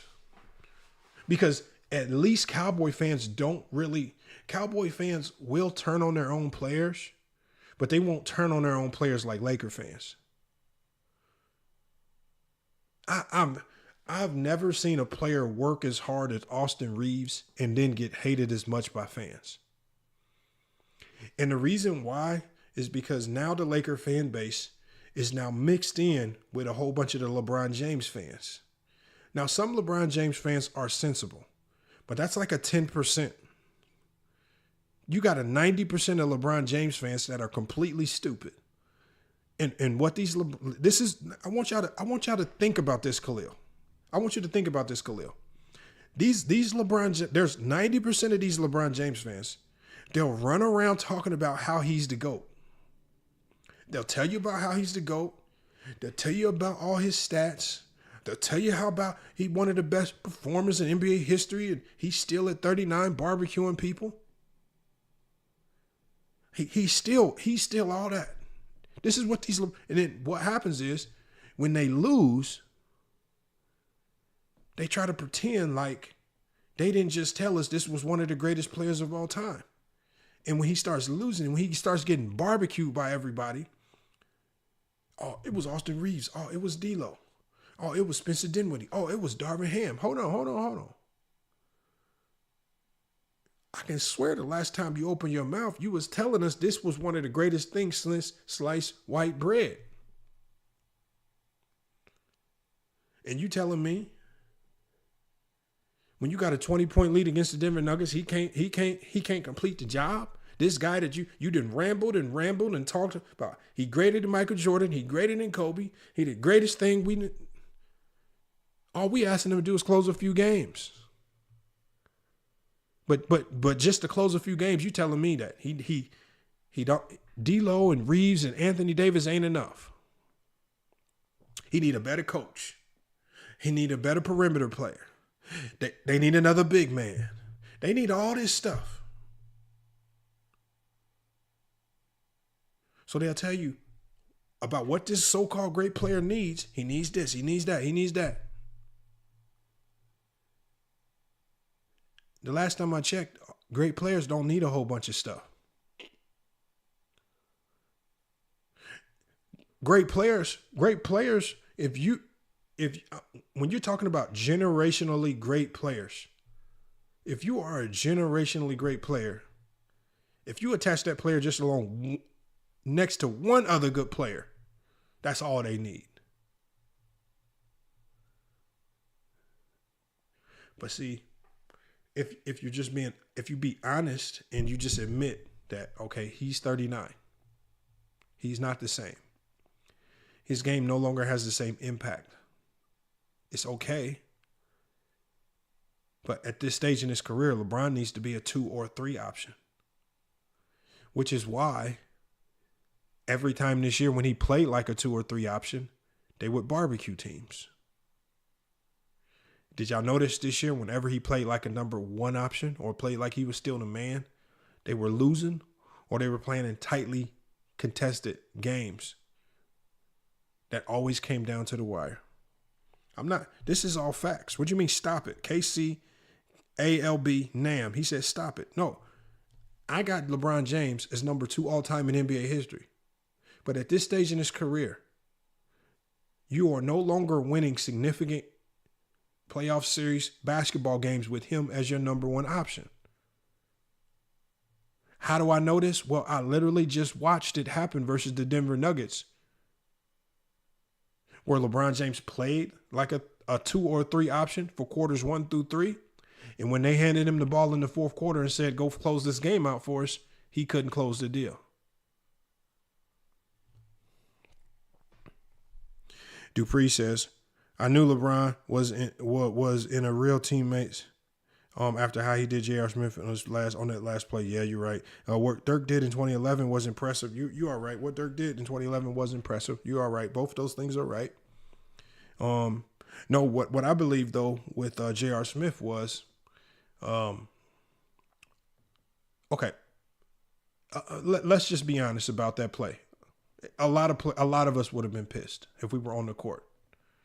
I mean, if there was any play to give a player a pass or any game or play, that would be the game to give him a pass on. So let's say we scratch that. Like I said, when I'm talking about LeBron James and my criticism for him, it's strictly about this particular season. Right? And when I knew that the Lakers were in deep trouble, the moment LeBron James, when the game was tied 99-99, 17 seconds on the clock, 11 seconds on the shot clock, LeBron James gets away with a push-off, sends his man flying to the ground. Jokic is actually walking away from the rim, back to the rim. The only person that could have defended or stopped LeBron from getting to the rim and dunking the basketball was Jamal Murray, and we know he wasn't doing anything. And when LeBron James just stopped, picked up his dribble and shot that 3 with no recognition of time and score, I said, oh, he just glory chasing. He just want the moments. He ain't trying to win.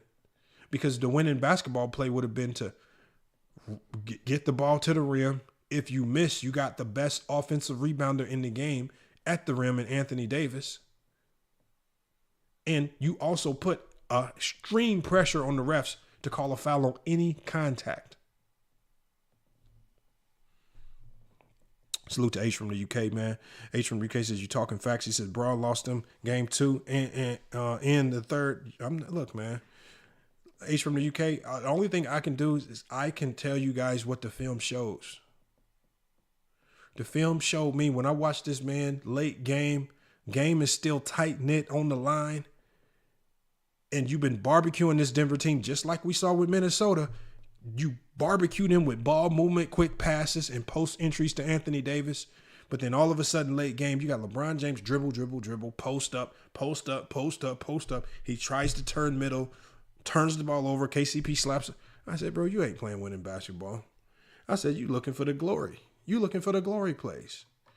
Because this is the same game where D'Angelo Russell gave you 7 threes. When you making that same stupid ass post up, you know what? You know did you guys see who was wide open? D'Angelo Russell. When LeBron James shot that 3 with 17 seconds on the clock, did y'all see who was wide open standing right next to him? D'Angelo Russell. We didn't see the next pass. If you're going to make the winning play, make the winning play. Recognize time and score. But see, the problem with LeBron James fans and even some Laker fans is when I say time and score, they don't know what the hell I'm talking about. When you under 2 minutes in a basketball game, everything is time and score. The way you play the game changes. Even when you're open, you have to now second guess any shot that you take when you're playing under time and score principles. And because there was no recognition of time and score, you leave too much time on the clock because you can't defend and you're not connected on the defensive end. Jamal Murray walks AD into an ISO spot and just gets to a spot because let's not act like AD played that right. AD should have pressed up on Jamal Murray. The clock is winding down. You press up on Jamal Murray. You make him put the ball on the floor. If he drives by you, you got significant help loaded up. He can't pass it. Not enough time on the clock. But the fact that you're playing off of him to contest the jumper, I tell my players, if you cannot touch him in the chest, he's wide open. If you can't literally stick your hand out and touch him in the chest, these guys are wide open. You need to be close enough to where you can touch him in the chest. But see, this team is full of a whole bunch of people that want to do it all on their own. They don't trust anybody. They didn't even trust the coach. It was a mutiny against the coach. This Lakers season was one of the most embarrassing basketball seasons for an NBA team ever in NBA history. Because the fact that they played so bad that people are really questioning if Austin Reeves is a good player. People really are questioning if D'Lo's a good player. People are so stupid. People would run if you didn't look at the numbers, you would believe D'Lo averaged 8 points, 19 turnovers, and like 2 assists a game. D'Lo had his best season of his career this year. Let's say that again. D'Lo had the best season of his career this year. Let Laker fans tell it he's trash. H from the UK says, do you think Bron's lack of creativity and in-between game is a factor? No. H from the UK. Because Bron has a lot of creativity and he has a great NBA in-between game. Bron, they lost because it's simplified. Let's just simplify it down. Let's not even complicate it because basketball, just like Bron said, let's just use Bron's words. It's just basketball. Right. It's just basketball. And when we summarize what you did, LeBron, that was just selfish. That was just you glory chasing moments. That was basically you saying, if we win these games, we're gonna win these games because of the play I made, because of the shot I made.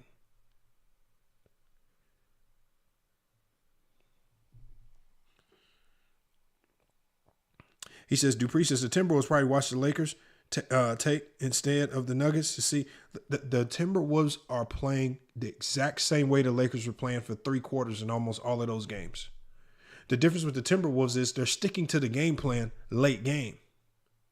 And they actually have a leader on this team to where when they start going outside of the game plan, they have somebody that can reel them back in so they get back to the game plan. Because in that game 1, they got sloppy. They started making mistakes. And then there was a point in time where I was like, dang, Minnesota might fumble this game away. But when you have great leadership and you're connected and there ain't no mutiny against the head coach, it's easy to reel guys back in and say, hey, let's just lock back in. Let's do what was working. Let's win this game.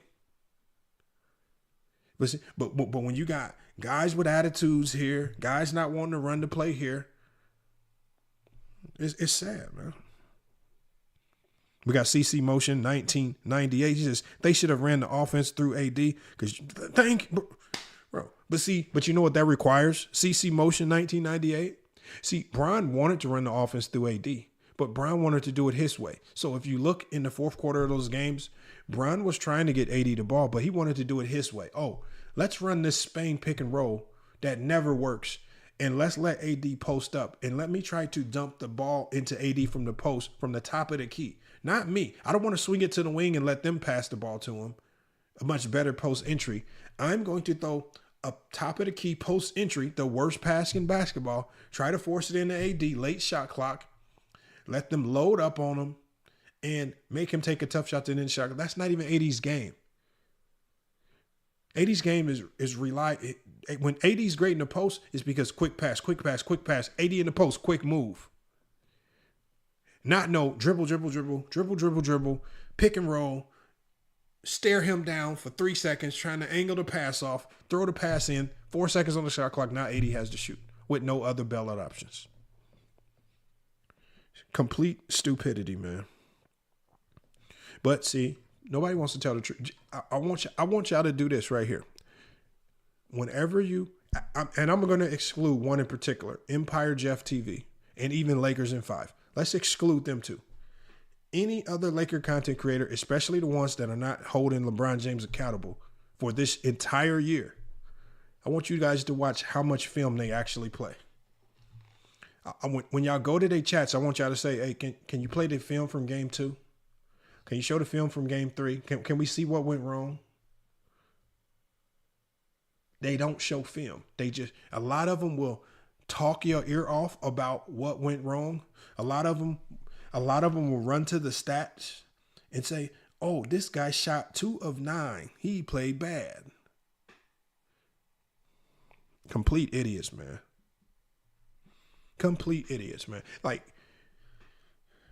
I wish the Lakers had a coach on their staff like a Rasheed Wallace, somebody who could have cussed LeBron out and got him right earlier in the season. But he had no checks. There were no checks and bounds for him this year. There was no Pat Riley type presence. There was no Jared Dudley type presence. There was no Rajon Rondo type presence. It was none of that. Maybe if there was a Magic Johnson type presence. But even Magic Johnson started kissing LeBron's ass at one point in time this year. And even he started blaming D'Lo and them. So I don't even know if Magic Johnson would have helped. So I just think we deal with complete idiots too much in basketball. And it's like I said, man, it's time just to get, when you know somebody's talking real basketball when they do the film breakdowns. When they break down the film. When you can break down some film. The Laker fans are running from the film this year. Because in my community post about LeBron James, the first thing I said was, my opinion is completely based on the film. This ain't no personal vendetta or attack. Do y'all realize that Laker fans blame D'Angelo Russell? They basically summed him up to having a bad season based on a 10-game stretch. A 10-game stretch through the months of December where he played bad. And because of that month of December, they make it seem like he had a whole entire bad year. Austin Reeves started the year off poor, primarily because he was coming off U.S. Olympic basketball. His legs were dead. They summarized Austin Reeves had his best season of his career this year statistically. But Laker fans, a lot of Laker fans will make it seem like he was the worst player on this team. And he was one of your best players in the second half. Mind you, against the Denver Nuggets, he was one of your best defenders on Jamal Murray. He was one of the reasons why Jamal Murray was so ineffective. But because he struggled with his jump shot, probably because he had to guard Jamal Murray, people said he was trash. Salute to T Streets, man. T Street says, it's not about X's and O's anymore, only narratives. That's the sad thing about it. You know when they exposed themselves, T Streets? Whose show was I on? It might have been Locker Room Show. When I was on, I think I might have been talking to Locker Room. When I went on his show, because I had just heard LeBron James talking about defense on his show with JJ Redick. And he was talking about defense and the way they were breaking it down because they were referring to the Lakers versus Denver. He basically explained it in a way that exonerated D'Lo and Austin Reeves. He was talking about how they defended him last year in the playoffs. He was talking about where the breakdowns were happening. And he actually said that the breakdowns last year were because of him and Anthony Davis, not because of D'Lo and Reeves, because of what D'Lo and Reeves were asked to do defensively. And so when I went to the Locker Room Show, I said, LeBron James created this podcast to teach people the game of basketball. So you didn't run around with these complete trash takes.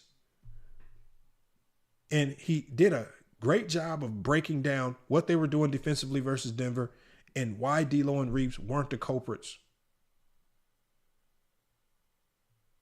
And you know what he said? T Streets, he said, I don't care. He said, F that podcast. I said, so you initially said you were extremely happy for this man, LeBron James, to have a podcast so he can expose these people.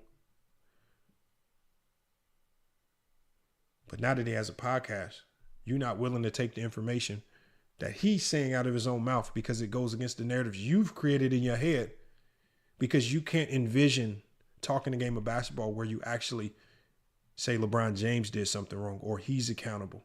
You can't envision that everything that I thought I saw on the court that was D'Lo and Reeves' fault, it probably was LeBron and AD's fault defensively. Not because anybody else said so, but LeBron James out of his own mouth said so. I want you guys back. I think it might have been episode 2 or 3. I can't remember the exact episode. And I said, that's sad. I said, y'all run around, y'all call him the GOAT. And when he admits that he was the one at fault versus Denver last year, you can't accept it. You can't accept it. Sad, man. But that's what basketball's come down to. Khalil Burton, that's what basketball's come down to. That's how pathetic it's getting out here in these streets. So when I think about these film studies, and A30 tells me all the time, man, he loves the film studies. And, a lot of times I shied away from the film studies because whenever I did do the film studies, the views was just down. No viewership. People didn't really care to watch. And so it's just like, it's hard to consistently do them. But like the more I listen around YouTube, it's like, I'm just going to have to force this information on the people. I'm just going to have to put so much out there that people can't refuse to watch it. So, it is what it is. Also thankful to God. Salute, man. I like that name. He says, facts these streets, even in the NFL, man. He says, no player is perfect. I don't see how people get upset at the thought that LeBron makes mistakes. There's nothing wrong with admitting it. And that's how I feel. It is what it is, but the mistakes were made, and those mistakes came with a heavy price this year.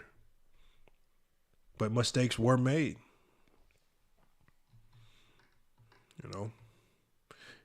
And it is what it is. So that's why I hate it when I see when I see so many people in this basketball community. They hold everybody accountable. They hold Giannis accountable.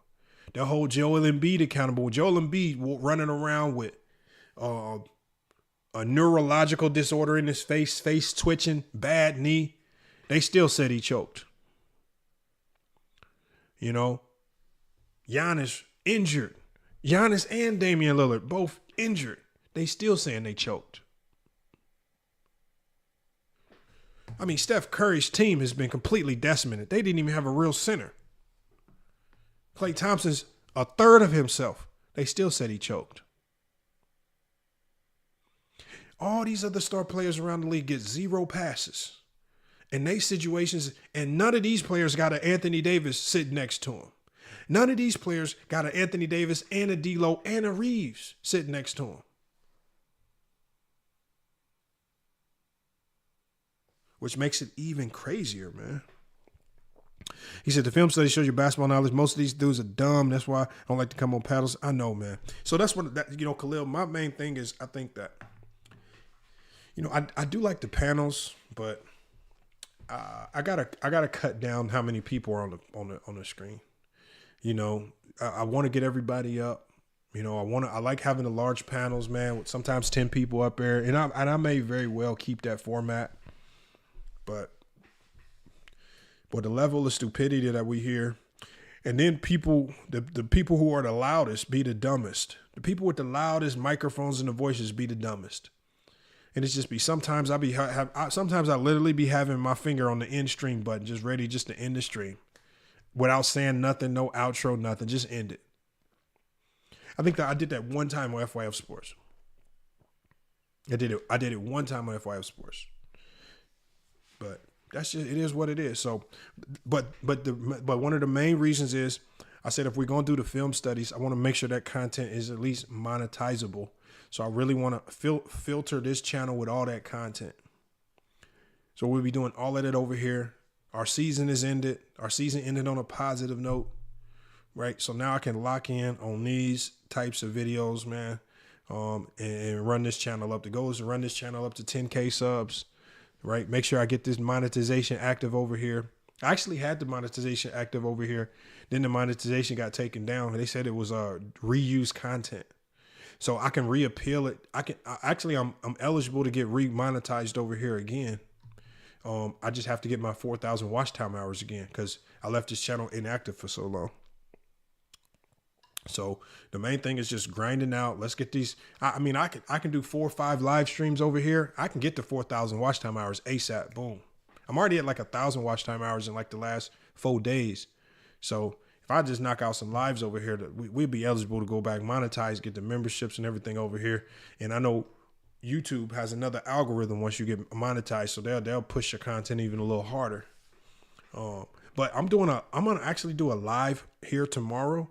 It's not gonna be basketball related at all. But I discovered something, and I think I might have figured out the secret sauce as to how YouTube goes about shadow banning channels. I think I figured out how they shadow ban channels. There's a lot of information that I researched and figured out, and I think I caught YouTube being sneaky. And before I corrected it, I'm going to correct everything live. When I go live tomorrow, I'm going to correct it. But I'm going to show you guys how YouTube will shadow ban channels. There's a lot of information that I just uncovered. And it's not what you guys think. I think I caught them red-handed. And I got the evidence on my channel. He says, do your thing, my guy. Make you get some sleep and vitamins. Yeah, always, man. Always. The sea moss, man. The sea moss is going. Actually, did shoulder workout early today. My shoulders are probably going to be on fire tomorrow. I don't even know if I can lift them tomorrow. Killed my shoulders today. Got my sea moss, my cayenne pepper going. Magnesium and vitamin D. I'm going to try to do it. It's probably going to be tomorrow. Well, see, I'm on Pacific Standard Time. So I want to do it before the games come on. So if I do it before the games come on, it's probably going to be like 3 p.m. Eastern Standard Time. Yep. He says your main channel is definitely shadow banned. It's kind of shadow banned, but it's kind of not shadow banned. It's not really shadow banned because like on my shorts feed goes crazy. Anytime I put something on my shorts feed, it goes ballistic. I mean, I got like 4 shorts right now going crazy. I might have got like 25 million views just this month alone off like 2 different shorts. So I have identified that there are 3 different algorithms. And those algorithms are completely separate. So like if you subscribe to a channel because of a short, the only thing you're ever going to see from that channel is their shorts. You're not going to see their main videos. They're not going to show you those. You're not going to see their lives when they go live. If you sub to a channel because of the shorts, they're only going to see the shorts that you post. Right? But if you sub to a channel because of the lives, you're only going to see the lives. And then if you sub to a channel because of the uploads, you're only going to see their uploads. So that's why a lot of people like Fresh and Fit did it. They separate their channels. They have a clips channel and they have their main channel. So they try to separate them. They don't put their reason for that. I mean, you can do all 3 of them depending on how big you get. Like maybe somebody like Mr. Beast can get away with that. When you're a smaller content creator, YouTube is never going to tell you these things. But it was something I found out about YouTube over the last 24 hours that's going to blow you out mind. And I figured out how and why they shadow ban people. I'm going to show you live on air. I'm going to show you live on air. And so for me, my lives do really well and my shorts do really well. But for some reason, when I do my video uploads don't be hitting like that. And I'll be like, why are they going so slow? Why they ain't getting no traction? I'm talking about my lives. Like when I go live consistently on my main channel, I can easily get 10,000, 30, 40,000 on average. Once I start going live and I get that algorithm jump started like a lawnmower. Shorts go crazy. Boom. I just dropped a short last night. It's already at like 40,000 views. So, I did drop an upload today though. Make sure y'all enjoy it, man. It was Legend of Winning. He exposed locker room, man. He caught him being hypocritical. He went and got the receipts, man. Exposed it. You know what we got to do on FYF Sports? We got to drop a video if you do something like that. You get exposed to that degree. So we had to drop a video. He said, I'm looking to start a channel. Can you do a live on SEO and hashtag? Hey, Ace from the UK, I'm going to do all that tomorrow. I'm doing all of that tomorrow. I actually got a video on this channel already about SEO and hashtags, but I need to do another one, which I'm going to do tomorrow. That's going to update it. And I'm actually going to do that video here on this channel right here. I'm going to do it on this channel. And then I'm going to republish it on FYF Sports. So what I'm going to be doing is I'm going to be doing everything over here on this channel. And then I'm going to just republish it over on FYF Sports. So at least those people can have that same content. But I need to make sure it's on this channel first. So, but I actually learned something just over the last couple of days about SEO and hashtags that's going to blow your mind too. What which is crazy. He says, you better be careful exposing YouTube on that video. Treat it like, nah, I'm not. I'm going to go ahead and let the beans out. I'm telling you, Khalil, I got them dead to right. Like, Khalil, when I show you this tomorrow, you're going to be like, damn, that's how they do it. That's how they do it. And it's in a sneaky way. It's in a sneaky way where they trying to play like they trying to protect you. They trying to protect your channel, but they not. Sneaky, man. YouTube is slick, man. YouTube is slick. But see, you got to realize, Khalil, that this is really all started happening.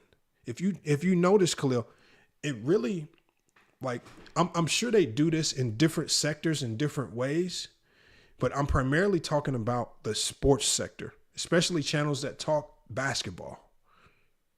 And if you have a sports channel and you primarily talk basketball, I need you to check the same thing that I'm going to show you tomorrow.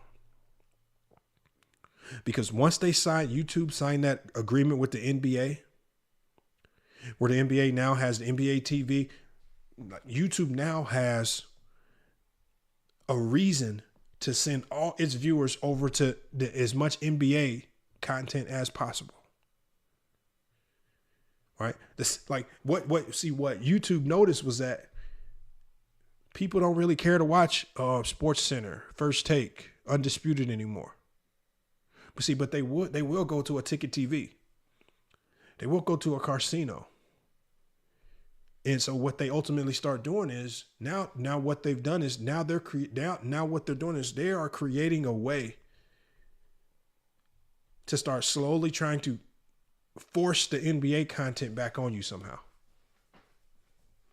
And the only way they can force people back to the NBA is if they make sure that you can't see the sports content creators. I'm going to show you how they do it.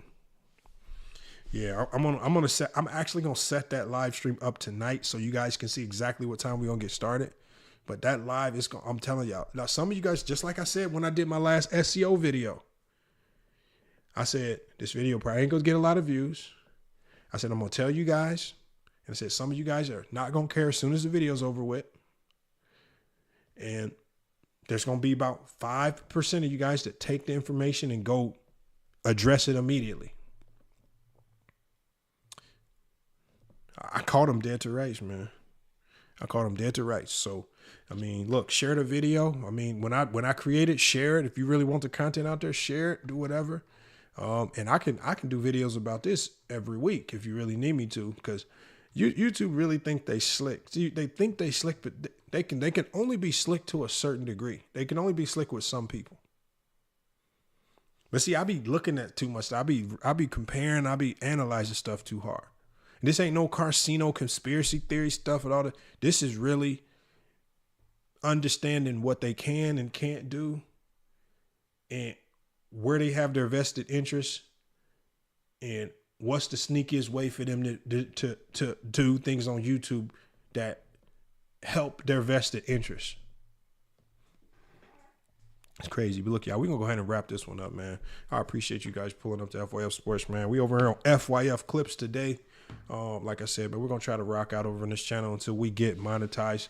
The goal is, look, let me run another channel up, 10,000 views. We're going to still keep the other channel over there, FYF Sports, super active as well. You may see some of the content over here, repurposed over there. If you do see it over there, just give it a like, man. Do whatever you got to do. It's just a little tad bit of engagement, but I really want you guys coming over here to FYF Sports Clips. But look, FYF Sports, man, another great podcast episode, man. We're going to be back with more sports and news. Until then, man, it's FYF Sports.